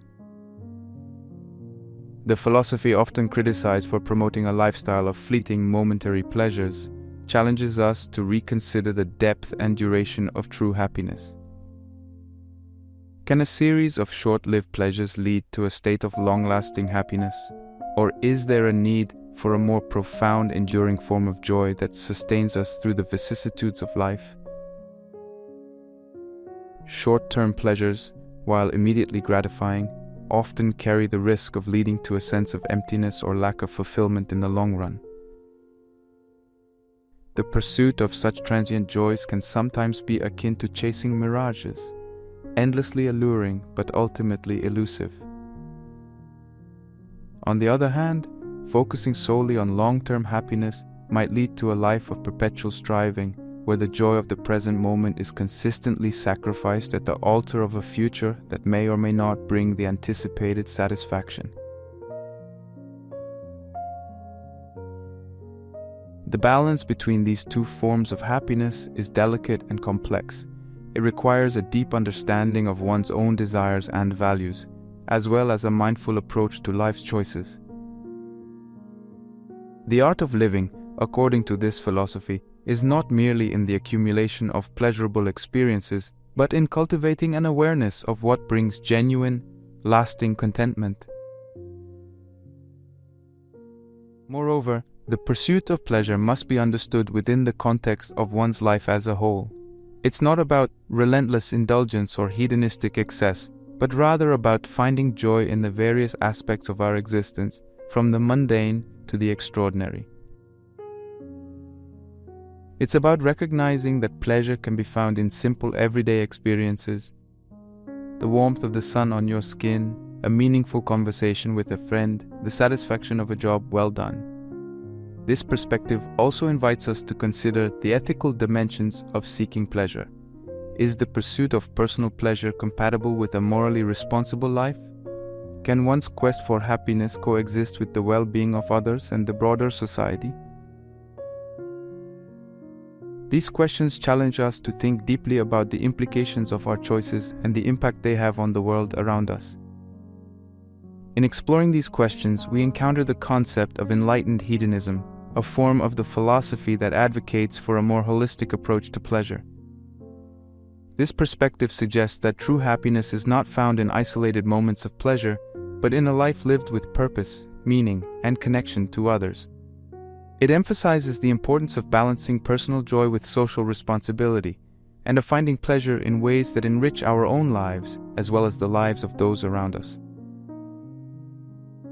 Furthermore, the interplay between physical and mental pleasures brings an additional layer of complexity to our understanding of happiness. Physical pleasures, while often more immediate and visceral, can be fleeting and sometimes lead to diminishing returns. Mental pleasures, on the other hand, such as the joy of learning, the satisfaction of personal growth, and the peace of a well-cultivated mind, often provide a deeper, more enduring sense of fulfillment. This distinction is crucial in understanding the true nature of pleasure. It compels us to look beyond the surface-level delights and to explore the more profound aspects of happiness. It encourages us to cultivate a rich inner life, where the pleasures of the mind and spirit play as significant a role as the pleasures of the body. In this light, the philosophy becomes a journey of discovery, a quest not just for pleasure in its most immediate form, but for a deeper understanding of what it means to live a truly fulfilled and happy life. It's about finding joy in the journey itself, in the process of exploring, experiencing, and evolving. As we navigate through this exploration, we are constantly reminded of the dynamic nature of pleasure and happiness. Our understanding of what brings us joy evolves as we move through different stages of life. The pleasures that delighted us in youth may not hold the same allure in later years.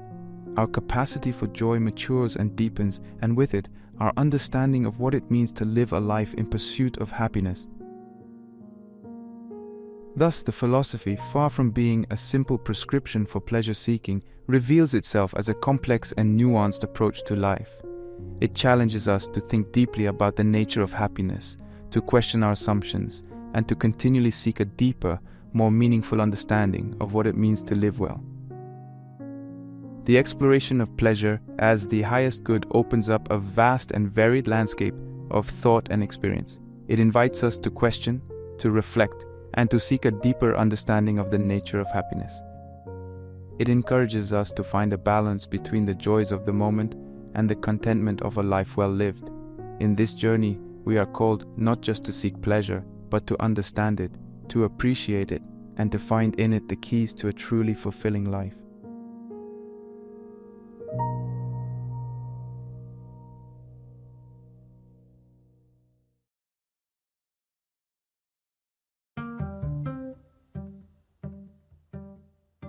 Venturing deeper into the realm of pleasure-seeking philosophy, we encounter a pivotal concept in understanding human happiness: the hedonic treadmill. This metaphorical treadmill represents a psychological phenomenon where an individual's level of happiness tends to remain constant over time, despite significant changes in fortune or achievements. The term, coined in the 1970s by psychologists Brickman and Campbell, has since become a cornerstone in the study of happiness and well-being. This concept challenges the notion that increases in wealth or status lead to lasting increases in happiness. People quickly adapt to changes, both positive and negative, returning to their baseline level of happiness. This adaptation process reflects the human capacity for resilience and normalization, but also suggests that the continuous pursuit of greater pleasures or achievements may not yield the expected increase in long-term happiness. The implications of the hedonic treadmill for the pursuit of pleasure are profound. If our happiness levels tend to revert to a baseline, does this mean that striving for more pleasure or better life circumstances is futile? This question strikes at the heart of the pleasure-focused philosophy and invites a re-examination of what constitutes true happiness and fulfillment. Numerous scientific studies have investigated this idea, providing insights into how and why our happiness levels tend to remain stable over time. Research has shown that people overestimate the long-term impact of major life events on their happiness. For instance, lottery winners and accident victims both return to their previous levels of happiness after a certain period. This phenomenon is not limited to extreme cases. Everyday experiences also demonstrate the human tendency to return to a stable level of happiness despite fluctuations in circumstances. The concept also intersects with the evolution of desires and expectations. As people experience improvements in their living conditions or achieve their goals, their expectations and desires often increase in tandem. This upward adjustment of expectations can lead to a perpetual cycle of desire and dissatisfaction, with each new achievement or acquisition quickly becoming the new norm, thus necessitating the pursuit of yet another goal to maintain the same level of happiness. In understanding the implications of the hedonic treadmill, we must consider the potential for it to lead to a state of existential stagnation. If the pursuit of greater happiness through material gain or external achievements is inherently limited, then perhaps the key to lasting happiness lies elsewhere. This realization can be both liberating and challenging, as it compels individuals to seek happiness in more sustainable and intrinsic ways, such as through personal growth, relationships, and the cultivation of a meaningful life. The critical analysis of this concept reveals its limitations and the need for diverse perspectives. Some critics argue that the treadmill model oversimplifies the complexities of human emotions and experiences. Happiness is not a one-dimensional state, but a multifaceted experience influenced by a myriad of factors, including personality, life circumstances, and cultural context. Additionally, the concept does not account for the possibility that some individuals might experience genuine, lasting changes in their level of happiness due to personal growth or significant life transformations. Another important consideration is the role of individual differences in this experience. Not everyone adapts to life changes in the same way or at the same speed. Factors such as resilience, optimism, and social support can influence how quickly and effectively an individual returns to their baseline level of happiness. This variability suggests that while the hedonic treadmill might be a useful general concept, it does not capture the full range of human experiences and responses to life's changes. Moreover, this concept invites us to explore alternative approaches to achieving happiness. If continuous pursuit of external achievements and pleasures leads to a cycle of temporary happiness and subsequent adaptation, then perhaps the focus should shift to cultivating internal sources of happiness. This could involve developing a sense of gratitude, fostering strong relationships, engaging in meaningful work, and pursuing personal growth and self-awareness. In essence, the hedonic treadmill concept challenges us to rethink our approach to happiness and the pursuit of pleasure. It suggests that a deeper, more sustainable form of happiness might be found not in constantly seeking more, but in appreciating and finding contentment in what we already have. This perspective does not diminish the value of striving for improvement or experiencing joy, but rather emphasizes the importance of balance, mindfulness, and a deeper understanding of what truly contributes to our well-being.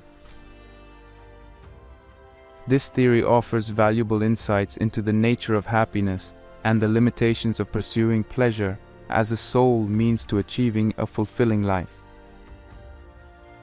It encourages a more nuanced approach to happiness, one that recognizes the complexity of human emotions and the importance of finding a balance between external achievements and internal well-being.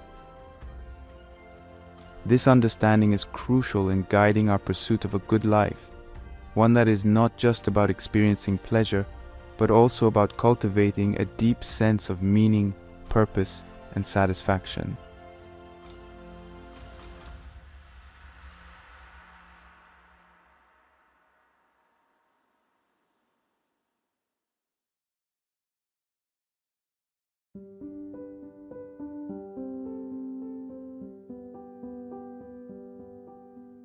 One of the most significant critiques arises from the moral and ethical dimensions of a pleasure-focused life.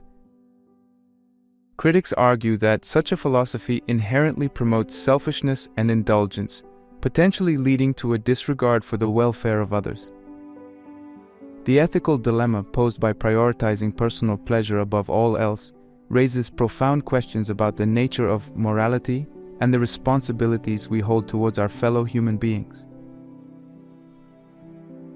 The moral critique of a pleasure-centric approach is rooted in the concern that it may lead to hedonistic egoism, where the pursuit of individual pleasure could justify harmful or unethical behavior towards others. This criticism highlights the potential conflict between personal happiness and social harmony. How does one reconcile the pursuit of personal pleasure with the moral obligation to act ethically and consider the impact of one's actions on others? The ethical challenge here is to find a balance between self-interest and altruism, between the pursuit of personal happiness and the commitment to the well-being of the community. Another significant challenge to a life devoted to pleasure is its sustainability. Critics question whether a continuous pursuit of pleasure can lead to a truly fulfilling and meaningful life in the long term. They argue that an overemphasis on pleasure could result in a shallow, unfulfilling existence, devoid of deeper purpose and significance. This critique leads us to ponder the longevity and depth of satisfaction derived from a pleasure-centric approach. Is the constant pursuit of new and greater pleasures sustainable, both personally and globally?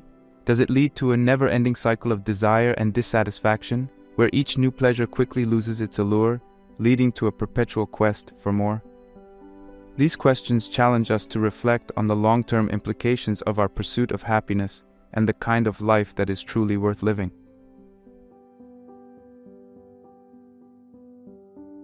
Counter-arguments from other philosophical perspectives offer a rich tapestry of alternative views on the pursuit of pleasure and happiness. For instance, Stoicism, an ancient philosophy, advocates for a life of virtue and reason, arguing that true happiness comes from living in harmony with nature and cultivating inner virtues like wisdom, courage, and self-control. Stoics believe that external circumstances, including pleasure and pain, are indifferent to true happiness, which is found in the cultivation of a virtuous character. Another contrasting viewpoint comes from existentialism, which emphasizes individual freedom, choice, and personal responsibility. Existentialists argue that meaning and fulfillment in life are not predetermined or found in external pleasures, but are created through authentic choices and engagement with one's existence. They challenge the idea that happiness is the ultimate goal, proposing instead that living authentically and embracing the inherent absurdities and challenges of life is what gives life its value.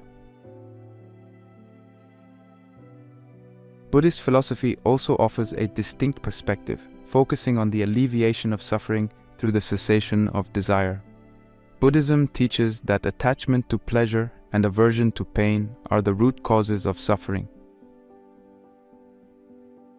The path to true happiness, according to Buddhism, lies in overcoming these attachments and cultivating qualities like compassion, mindfulness, and inner peace.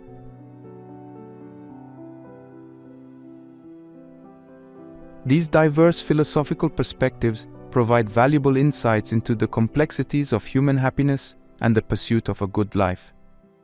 They challenge us to think critically about the nature of pleasure and happiness and to consider alternative paths to fulfillment and well-being. They invite us to explore deeper dimensions of existence beyond the immediate gratification of pleasure and to seek a life that is rich in meaning, purpose, and ethical integrity. The critiques and challenges of a pleasure-focused philosophy bring to light the ethical, moral, and practical concerns associated with such an approach. They compel us to consider the broader implications of our pursuit of happiness and to seek a balance between personal pleasure and the greater good. These critiques also open the door to alternative philosophical perspectives, offering a wider lens through which to view the complexities of life and the pursuit of happiness. In exploring these challenges and counter-arguments, we gain a more nuanced understanding of what it means to live a good and meaningful life.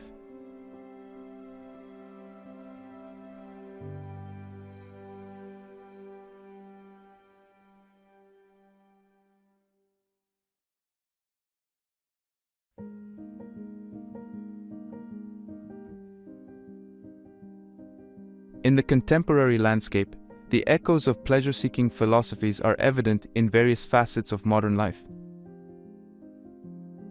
These manifestations offer a window into how the pursuit of pleasure shapes our society and individual lives. To fully grasp the modern context of this philosophy, we must look at both its prevalence in today's culture and the ways in which it can be balanced with a sense of responsibility and ethical living. One of the most conspicuous examples of pleasure-seeking in modern society is found in consumer culture. The relentless pursuit of new and better products, from the latest technological gadgets to fashion and luxury items, reflects a collective yearning for the pleasure derived from material possessions. This phenomenon is not just about the utility of these items, but the joy and status they confer. The advertising industry plays a crucial role in this, often tapping into our deepest desires for happiness, success, and social acceptance, thereby fueling the continuous cycle of desire and consumption. Social media platforms also serve as a modern canvas for the display and pursuit of pleasurable experiences. The curated lifestyles showcased on these platforms often emphasize aesthetic pleasure, leisure, and socialization, creating an image of an ideal life centered around continuous enjoyment and fulfillment. This portrayal can significantly influence individual aspirations and lifestyle choices, driving a relentless quest for experiences that mirror those idealized images. In addition to consumer culture and social media, the rise of experience-focused industries such as travel, entertainment, and gastronomy reflects a societal shift towards valuing experiences over material possessions. The growing emphasis on living life to the fullest, often characterized by unique and luxurious experiences, illustrates the modern inclination towards finding pleasure in varied and often extravagant ways. It becomes imperative to consider how one can incorporate the pursuit of pleasure in a manner that is responsible and sustainable. Balancing the pursuit of pleasure with responsibility involves a conscious effort to recognize the impact of our choices on ourselves, others, and the environment. One approach to achieving this balance is through the concept of mindful consumption. Mindful consumption encourages a shift from quantity to quality, appreciating and deriving pleasure from fewer but more meaningful possessions. Another aspect of responsible pleasure-seeking involves cultivating an awareness of the social and psychological effects of our lifestyle choices. This includes being mindful of the influence of social media on our perceptions and aspirations, and striving for authentic experiences that are fulfilling on a deeper level rather than merely replicating idealized lifestyles. Moreover, incorporating responsibility into the pursuit of pleasure also means recognizing the importance of giving back to the community and engaging in activities that contribute to the well-being of others. Acts of kindness, volunteerism, and philanthropy can provide profound pleasure and satisfaction, offering a more holistic approach to happiness that encompasses both personal joy and the joy of contributing to the greater good. The modern context of pleasure-seeking also invites a re-evaluation of our relationship with work and productivity. In a culture that often equates success with constant busyness and achievement, finding pleasure in leisure, relaxation, and self-care becomes an act of balance. It challenges the notion that constant productivity is the sole path to fulfillment, proposing instead that taking time for enjoyment and rest is essential for a well-rounded and satisfying life.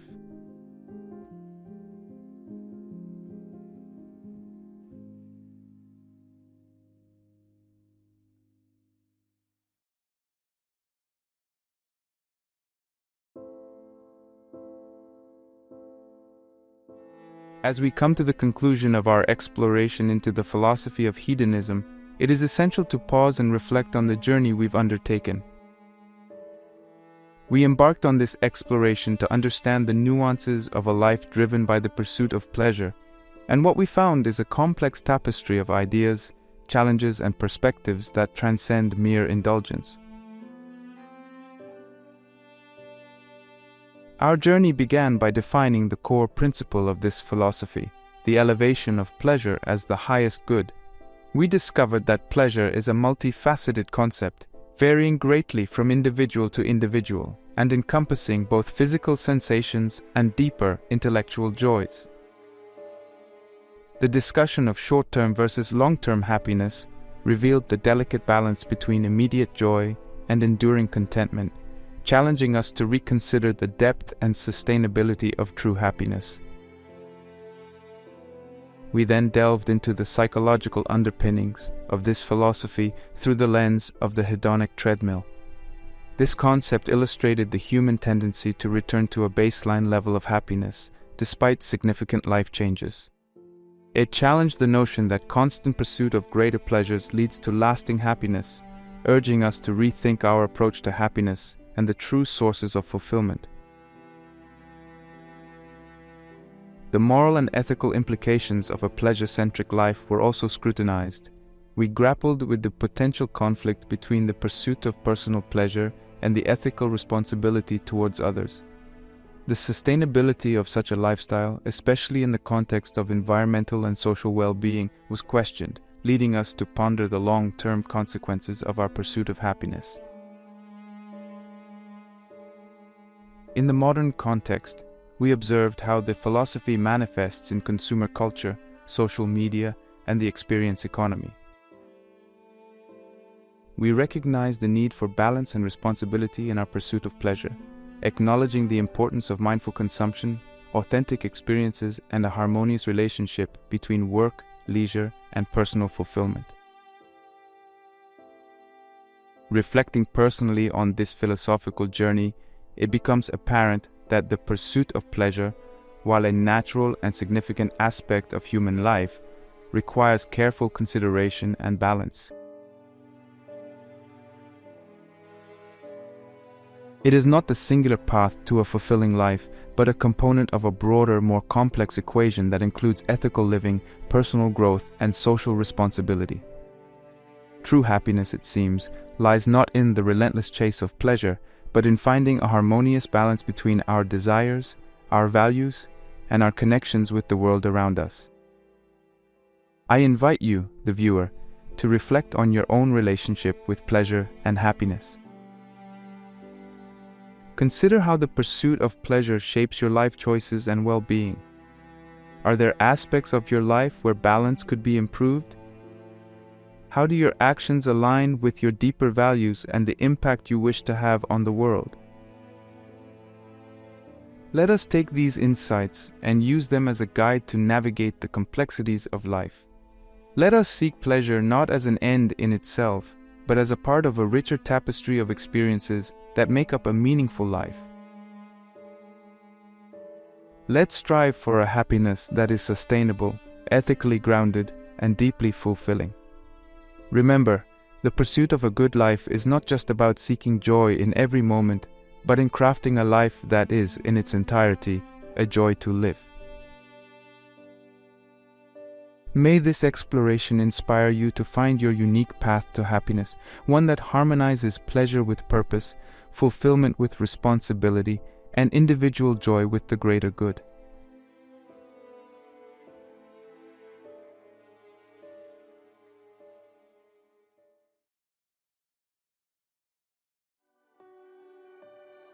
We cannot choose our external circumstances, but we can always choose how we respond to them. Epictetus. In the bustling, ever-changing landscape of our modern lives, where each day presents a new challenge, a new opportunity, and a new lesson, there lies a timeless philosophy that still echoes with relevance and wisdom. Stoicism.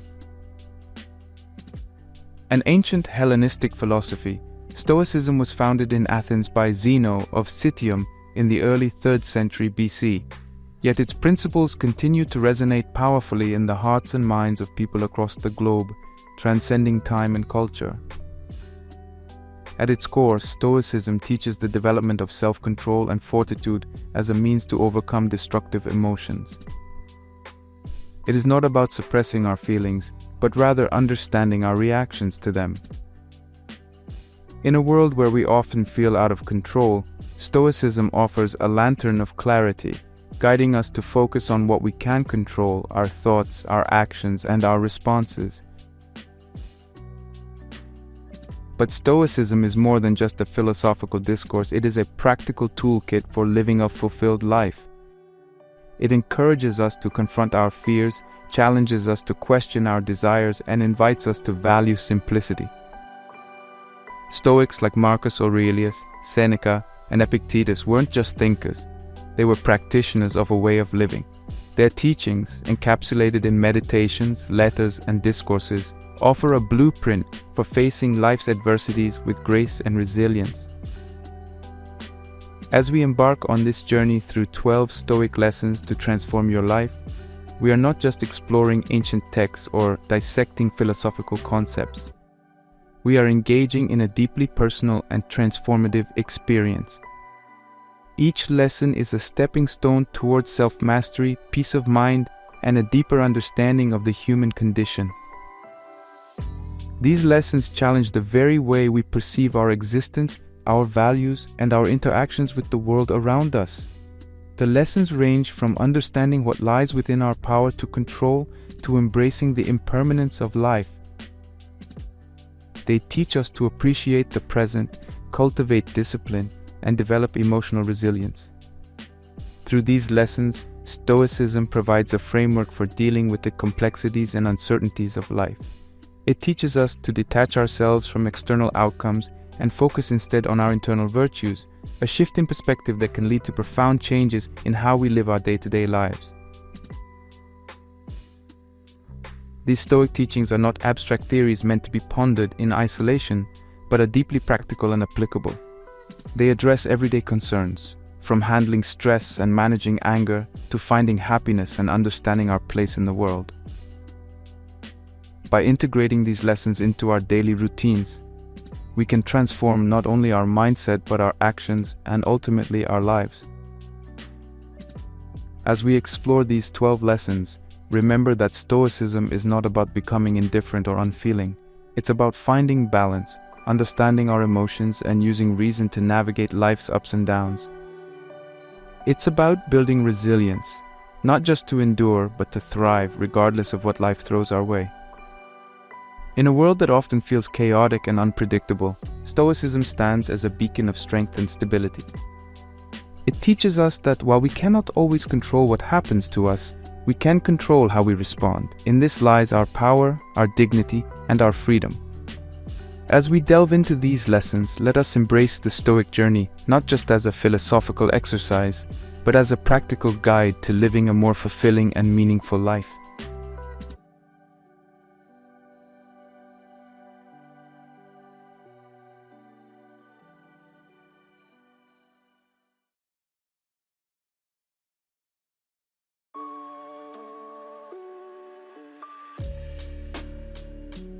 Lesson 1. Understand what is within your control. We are disturbed not by what happens to us, but by our thoughts about what happens. Epictetus. This profound quote by Epictetus, a Stoic philosopher, lays the foundation for our first lesson: understanding what is within our control. In the realm of Stoicism, this principle is paramount. It teaches us that the key to peace of mind and personal freedom lies in focusing our energy and attention on things we can control, rather than on those we cannot. The Stoics divide the world into two domains: things we can control, our thoughts, perceptions, and actions, and things we cannot control, which includes everything external to us, like the behavior of others, the past, and the future. This lesson urges us to examine our daily life, to recognize and accept this division. For instance, you cannot control the weather, the traffic, or other people's actions, but you can control your response to these events. If it rains during your outdoor event, you can either lament the weather, which is beyond your control, or adapt your plans and attitude, which is within your control. This approach is not about passivity or resignation.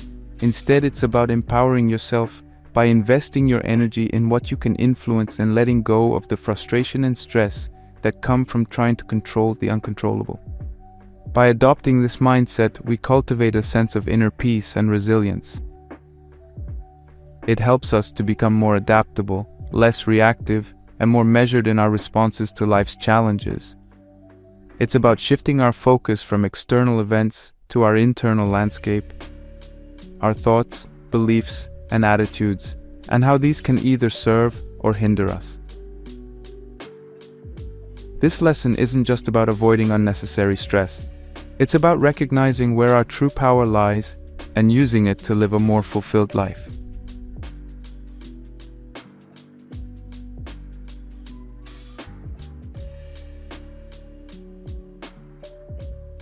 Lesson 2.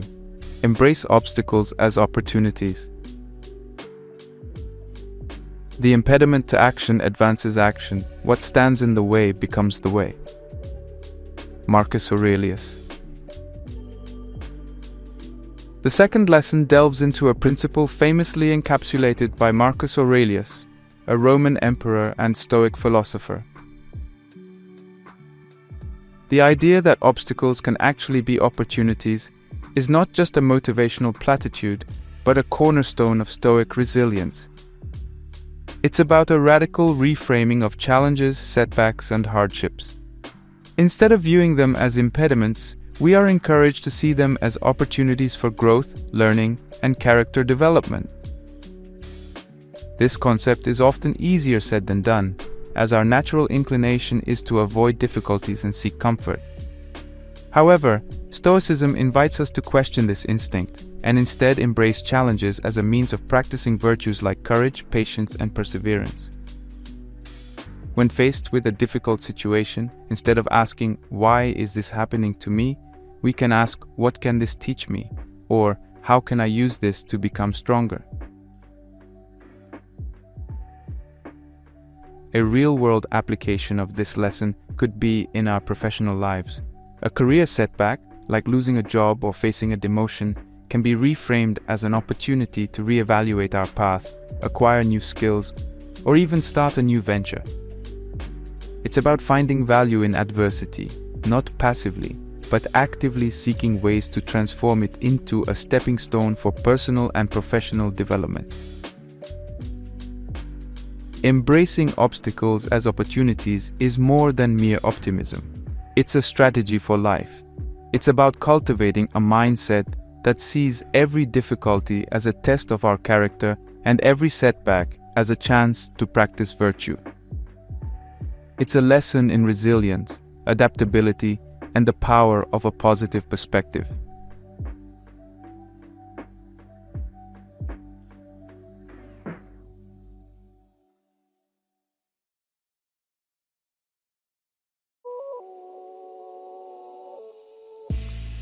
Lesson 3. Living in the present moment.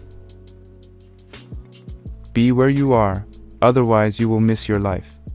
Buddha. Though this quote comes from Buddha, it beautifully aligns with Stoic principles, particularly the practice of mindfulness and presence. Stoicism, much like Buddhism, places great emphasis on living in the present moment. This lesson is about the art of presence, the cultivation of an acute awareness of the now. It's an antidote to the distractions, anxieties, and incessant busyness that characterizes modern life. Mindfulness in Stoicism is about paying attention to our thoughts, our actions, and our surroundings with a clear and focused mind. It's about being fully engaged with whatever we are doing at the moment, whether it's having a conversation, eating a meal, or simply walking. This practice helps us appreciate the richness of life, reduces stress, and enhances our overall well-being. But mindfulness is more than just a practice. It's a way of living. It's about being aware of our thoughts and emotions without getting swept away by them. It's about observing the world around us without jumping to judgment or letting biases cloud our perception. This heightened sense of awareness enables us to respond to life situations with wisdom and equanimity rather than reacting impulsively. In practical terms, mindfulness can manifest in simple actions. It could be as basic as truly listening when someone speaks, rather than thinking about what you'll say next.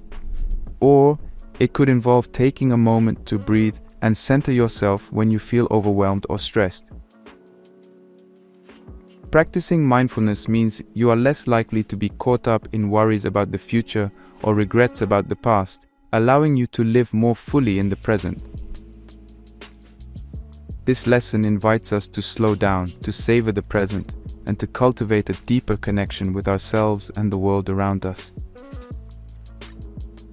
By practicing mindfulness and presence, we not only enhance our own lives, but also enrich our interactions with others, fostering a more compassionate and understanding world.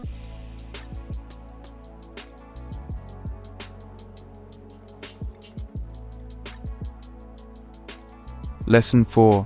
Building self-discipline. No person has the power to have everything they want, but it is in their power not to want what they don't have, and to cheerfully put to good use what they do have. Seneca. The fourth lesson brings us to the crucial role of self-discipline in achieving personal growth. Seneca's words echo the Stoic belief that true power lies in self-control and the disciplined use of our resources, be it time, abilities, or material possessions. Self-discipline in the Stoic sense is not just about restraint or austerity, but about making conscious, rational decisions that align with our values and goals. It involves recognizing and resisting impulsive desires, not to deny pleasure, but to avoid being enslaved by whims and fleeting temptations. In cultivating self-discipline, we are encouraged to take a hard look at our daily habits and lifestyle choices. Are they reflective of our deepest values? Do they contribute to our growth and well-being, or do they hinder it? The practice of self-discipline asks us to be mindful of how we spend our time, how we react to our emotions, and how we engage with our desires. It's about choosing long-term satisfaction over short-term gratification. Understanding that true happiness comes not from external sources, but from living a life of virtue and purpose. Moreover, self-discipline is about mastering ourselves, not just our actions but our thoughts and reactions. It involves setting boundaries for ourselves and sticking to them, even when it's challenging. This could mean limiting distractions to focus on important tasks, saying no to unnecessary commitments, or practicing moderation in pleasures. It's about finding a balanced understanding that while we cannot control everything in our lives, we can control ourselves. Cultivating self-discipline also means recognizing and appreciating what we already have. It's about shifting our focus from what we lack to what we possess and using our resources wisely and gratefully. This mindset fosters a sense of abundance and contentment, which is essential for personal growth and happiness. In the grand scheme, self-discipline is not just a tool for individual achievement, but a path to personal freedom and fulfillment.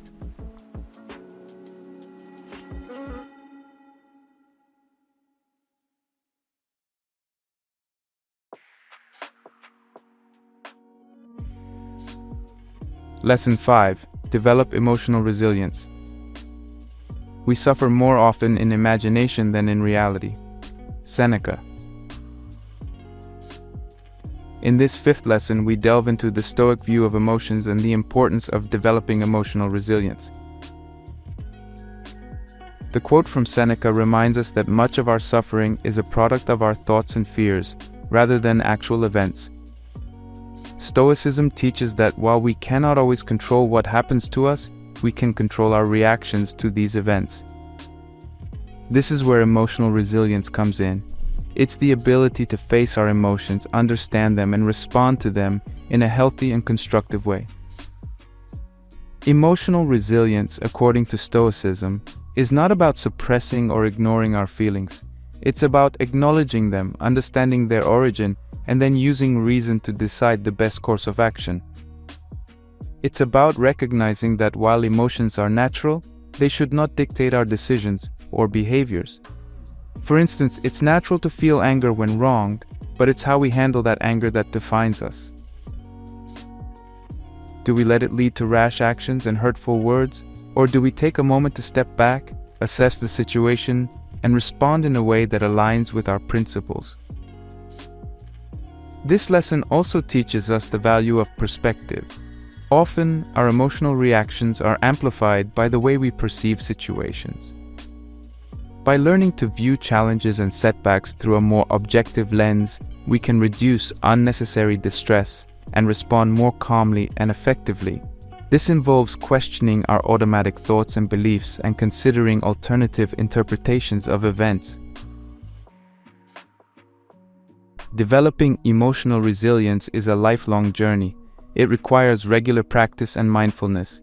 It involves cultivating virtues like patience, tolerance, and courage. It means learning to find the middle ground between feeling too much and feeling too little. By developing emotional resilience, we equip ourselves to handle life's ups and downs with grace and equanimity, leading to a more peaceful and fulfilling life.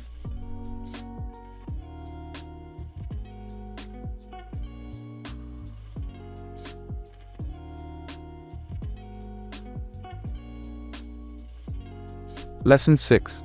Memento Mori. You could leave life right now. Let that determine what you do and say and think. Marcus Aurelius. The sixth lesson is a profound one, rooted in the Stoic practice of memento mori, the reminder that we must die. This might sound morbid at first, but its intention is far from it. This lesson is about recognizing the impermanence of life as a way to value our time and live more meaningfully. Marcus Aurelius' words remind us that life is fleeting, and we should live each moment with the awareness that it could be our last. Understanding the impermanence of life encourages us to focus on what truly matters. It pushes us to question our priorities, our values, and how we spend our time. Are we pursuing things that are genuinely important to us, or are we caught up in the trivialities and distractions of daily life? This lesson teaches us to live with intention, to cherish each moment, and to focus on creating a positive impact. Moreover, the awareness of life's impermanence fosters a sense of gratitude and appreciation. It helps us to not take our time, our relationships, and our experiences for granted. It encourages us to be more present, more compassionate, and more forgiving. We are reminded to cherish our loved ones, to pursue our passions, and to make the most of the time we have. In a broader sense, this lesson is about accepting the natural cycle of life and death. It's about understanding that everything has its time, and that clinging to the impermanent only leads to suffering. By embracing the transience of life, we learn to live more fully, to let go of petty grievances, and to focus on what truly enriches our lives. It's a call to action to live authentically, courageously, and with purpose, knowing that our time is limited but our impact can be lasting.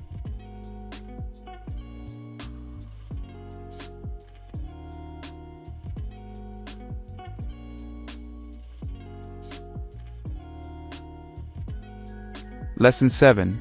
Practice gratitude. Do not spoil what you have by desiring what you have not. Epictetus. In Lesson 7, we explore the timeless virtue of gratitude, a key element in Stoic philosophy as well as in the teachings of Epictetus. Gratitude is about appreciating what we already possess, rather than lamenting what we lack. This lesson encourages a shift in perspective from scarcity to abundance, focusing on the wealth that exists in our current situation. Practicing gratitude doesn't mean ignoring life's difficulties, but it involves a conscious decision to acknowledge and appreciate the positives. This philosophy teaches us to find contentment in what we have, rather than constantly seeking more in the belief that it will bring happiness. It's about understanding that happiness does not come from external acquisitions, but from an internal state of mind. Gratitude helps in building a mindset where one can find joy and satisfaction in the present moment, regardless of circumstances. It transforms our relationship with life, turning every experience, even the most mundane, into a source of joy. Moreover, gratitude extends beyond personal benefit.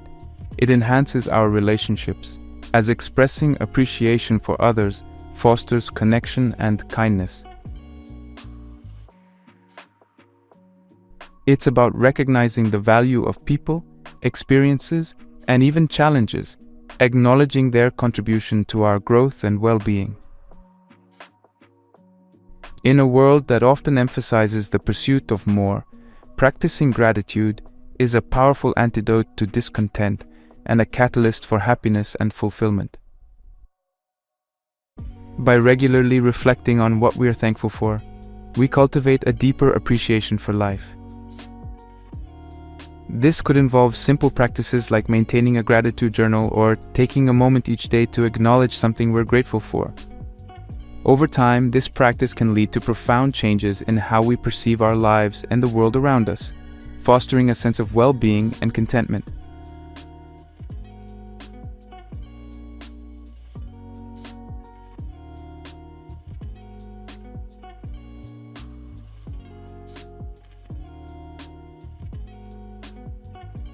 Lesson 8. Focus on personal excellence. Waste no more time arguing about what a good man should be. Be one. Marcus Aurelius. Lesson 8 delves into the concept of arete, a Greek word often translated as virtue or excellence, which is central to Stoic philosophy. Marcus Aurelius's call to action emphasizes the importance of personal excellence, not just as a concept, but as a way of living. It's about striving to be the best version of oneself in all aspects of life. This pursuit of excellence is not about external success or societal recognition, but about internal growth and virtue. In Stoicism, virtue is considered the highest good, and it encompasses qualities like wisdom, courage, justice, and temperance. Focusing on personal excellence means actively working to cultivate these virtues in our daily lives. It involves making choices that align with our highest values and striving for moral and ethical integrity, even in the face of challenges. This lesson teaches that our true worth is determined not by our achievements or possessions, but by the quality of our character. It's about setting high standards for ourselves and continually seeking to improve, not out of a sense of inadequacy, but from a desire to live a virtuous and meaningful life. This quest for personal excellence is a lifelong journey, one that requires self-reflection, discipline, and a commitment to personal growth. Moreover, the focus on personal excellence has a ripple effect. By bettering ourselves, we contribute to the betterment of our communities and the world at large. We become role models, inspire others, and create a positive impact through our actions and choices. This lesson is a call to put philosophy into practice, to embody the virtues we admire, and to live a life of purpose and integrity.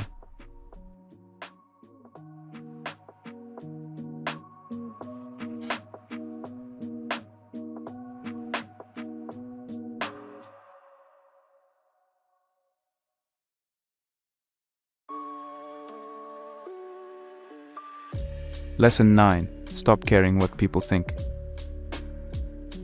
I have often wondered how it is that every man loves himself more than all the rest of men, but yet sets less value on his own opinions of himself than on the opinions of others. Marcus Aurelius. Lesson 9 addresses a common human tendency, the pursuit of external validation. Marcus Aurelius's observation highlights a paradox in human behavior, our propensity to seek approval and recognition from others, often at the expense of our own self-esteem and values. This lesson urges us to let go of this need for external approval and to find validation within ourselves. The Stoic attitude towards external validation is one of gentle indifference. It's not about becoming aloof or uncaring about others' opinions, but about not letting them dictate our self-worth or choices. The Stoics teach that true peace and freedom come from within, not from the fleeting and often fickle approval of others. This lesson encourages us to ground our sense of self in our own values and judgments, rather than external metrics of success or recognition. Letting go of the need for external approval is both liberating and empowering. It frees us from the constraints of societal expectations and allows us to live more authentically. It's about having the courage to be true to ourselves, to follow our own path, and to make decisions based on what we believe is right, not what we think will please others. Moreover, this lesson teaches us to develop a stronger sense of self-reliance and confidence. When we stop relying on external validation to feel good about ourselves, we build a more stable and enduring foundation for self-esteem. We learn to appreciate and accept ourselves with all our strengths and flaws, and this self-acceptance becomes the bedrock of our well-being and happiness. In practice, letting go of the need for external approval involves cultivating self-awareness and self-compassion. It's about recognizing our inherent worth, independent of our achievements or how others perceive us. It's a journey towards inner confidence, where we learn to validate, celebrate, and trust ourselves. By embracing this Stoic lesson, we can live more freely, authentically, and joyfully, guided by our inner compass rather than external pressures or expectations.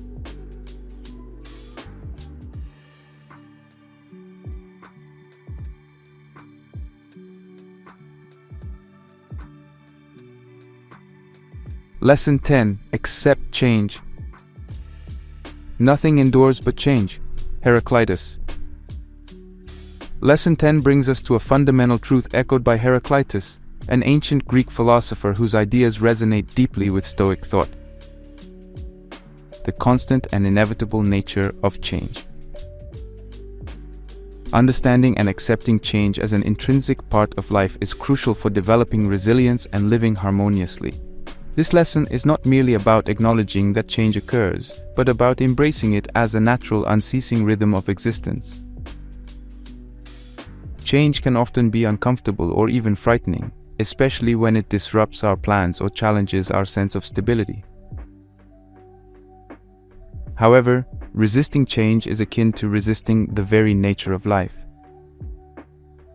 Stoicism teaches us to flow with this inevitable current, adapting to new circumstances with flexibility and composure. It's about finding stability within ourselves amidst the flux of the external world.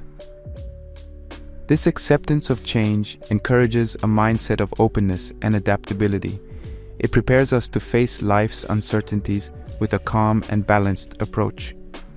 Whether it's a change in our personal lives, like a career shift or the end of a relationship, or larger societal changes, the ability to adapt is a key to inner peace and resilience.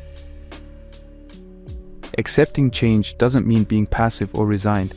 It's about actively engaging with life, ready to respond and grow with each turn. Moreover, understanding the nature of change fosters a deeper appreciation for the present moment.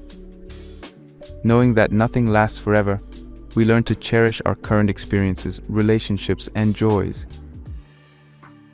It encourages us not to take things for granted and to live more fully and mindfully. This lesson is a powerful antidote to complacency and a call to engage actively with life, embracing its ever-changing nature.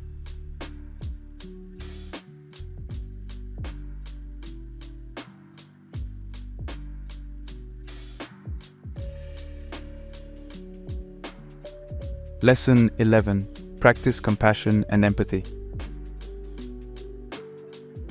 Kindness is invincible, provided it's sincere, not hypocritical or a matter of show.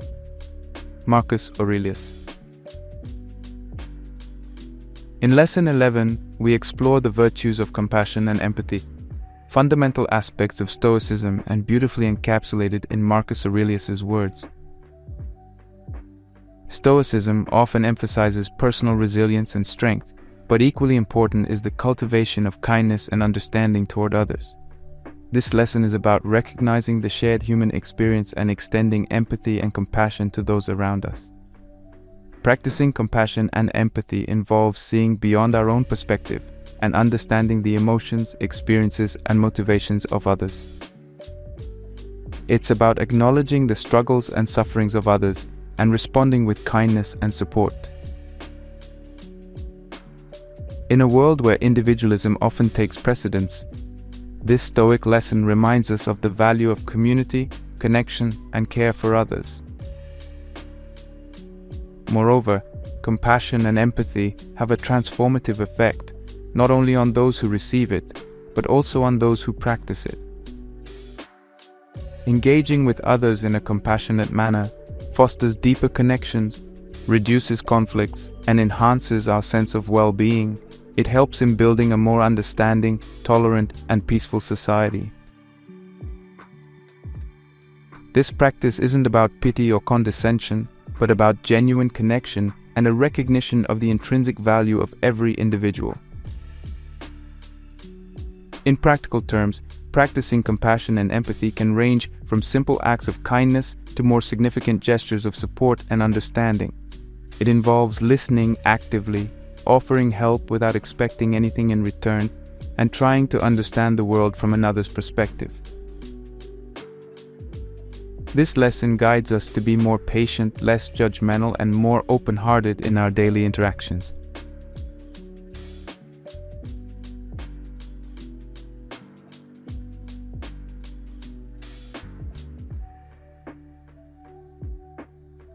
Lesson 12. Reflect and review regularly.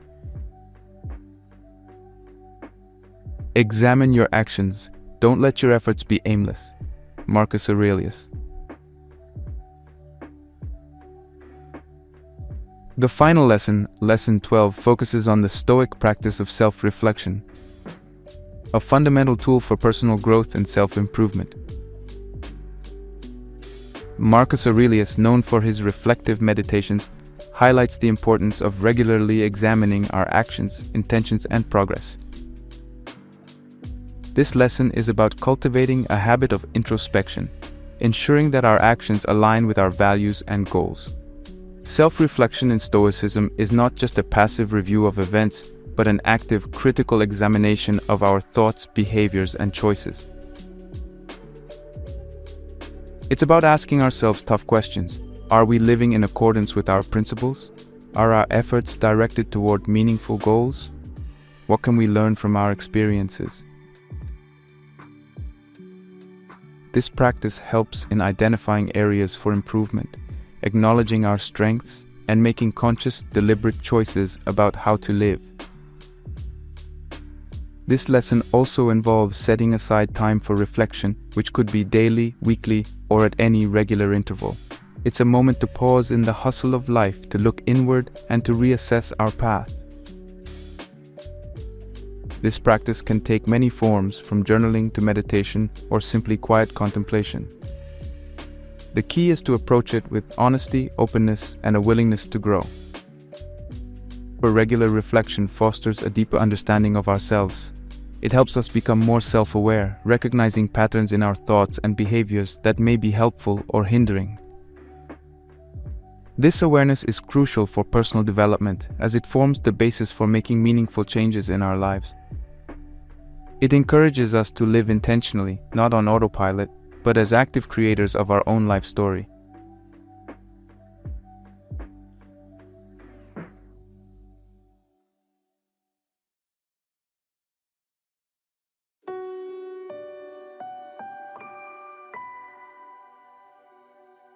As we reach the conclusion of our journey through the profound and timeless teachings of Stoicism, it's essential to pause and reflect on the immense wisdom we've encountered.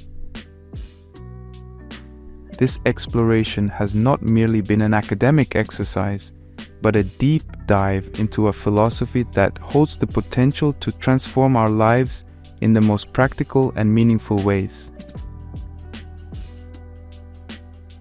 The 12 lessons we've discussed are more than just philosophical concepts. They are tools, strategies, and insight that can guide us in navigating the complexities and challenges of modern life with greater resilience, purpose, and fulfillment. In our first lesson, we learned about understanding what is within our control, a principle that empowers us to focus our energy and efforts on things we can influence, leading to a life of efficiency and inner peace. The second lesson taught us to embrace obstacles as opportunities, a perspective that transforms challenges into catalysts for growth and strength. Practicing mindfulness and presence, our third lesson, brought us to the realization of the richness and depth of the present moment, freeing us from the shackles of past regrets and future anxieties. The fourth lesson on cultivating self-discipline highlighted the importance of mastering our impulses and using our resources wisely, laying the foundation for a life of fulfillment and achievement. Developing emotional resilience, as we discovered in Lesson 5, is about facing our emotions with wisdom and balance, thus equipping us to handle life's ups and downs with grace. The sixth lesson, on understanding the impermanence of life, reminded us of the preciousness of each moment and the importance of living with intention and gratitude. Practicing gratitude, our seventh lesson, opened our eyes to the abundance that surrounds us, fostering a sense of contentment and joy in what we already have. Focusing on personal excellence, the eighth lesson, challenged us to strive for the highest virtues of character, leading to a life of integrity and purpose. The ninth lesson, on letting go of the need for external approval, taught us the liberating power of self-validation and the importance of trusting our own judgment and worth. In the 10th lesson, we learned to understand and accept the nature of change, embracing the fluidity of life with adaptability and openness. Practicing compassion and empathy, as discussed in the 11th lesson, showed us the transformative power of kindness and understanding, not just in our lives but in the lives of those around us. Finally, the 12th lesson, on reflecting and reviewing regularly, emphasized the importance of introspection and self-awareness in our journey towards continuous improvement and self-mastery. These Stoic lessons, when integrated into our daily lives, can lead to profound transformations. They teach us to navigate life with wisdom, resilience, and virtue. They encourage us to build stronger relationships, foster a deeper understanding of ourselves and the world, and lead a life that aligns with our highest values and ideals. By adopting these principles, we can find a sense of balance and fulfillment amidst the chaos and unpredictability of modern life. As we conclude this exploration, I encourage you to not just contemplate these lessons, but to actively integrate them into your daily routine. Let them be your guide in times of uncertainty, your anchor in times of turmoil, and your beacon of hope in times of darkness. Remember that the journey of personal growth and self-improvement is ongoing and ever-evolving. Each day presents a new opportunity to practice these teachings, to learn, to grow, and to become a better version of ourselves. In the words of Seneca, "As long as you live, keep learning how to live." Let this be our motivation as we move forward. Embrace these Stoic lessons, apply them in your life, and witness the transformative power they hold. Let them inspire you to live with purpose, act with integrity, and face life's challenges with courage and wisdom. Your journey through Stoicism is not just about self-improvement, it's about crafting a life of meaning, happiness, and fulfillment. Step forward with confidence and enthusiasm, armed with the timeless wisdom of Stoicism, and create a life that resonates with virtue, resilience, and joy.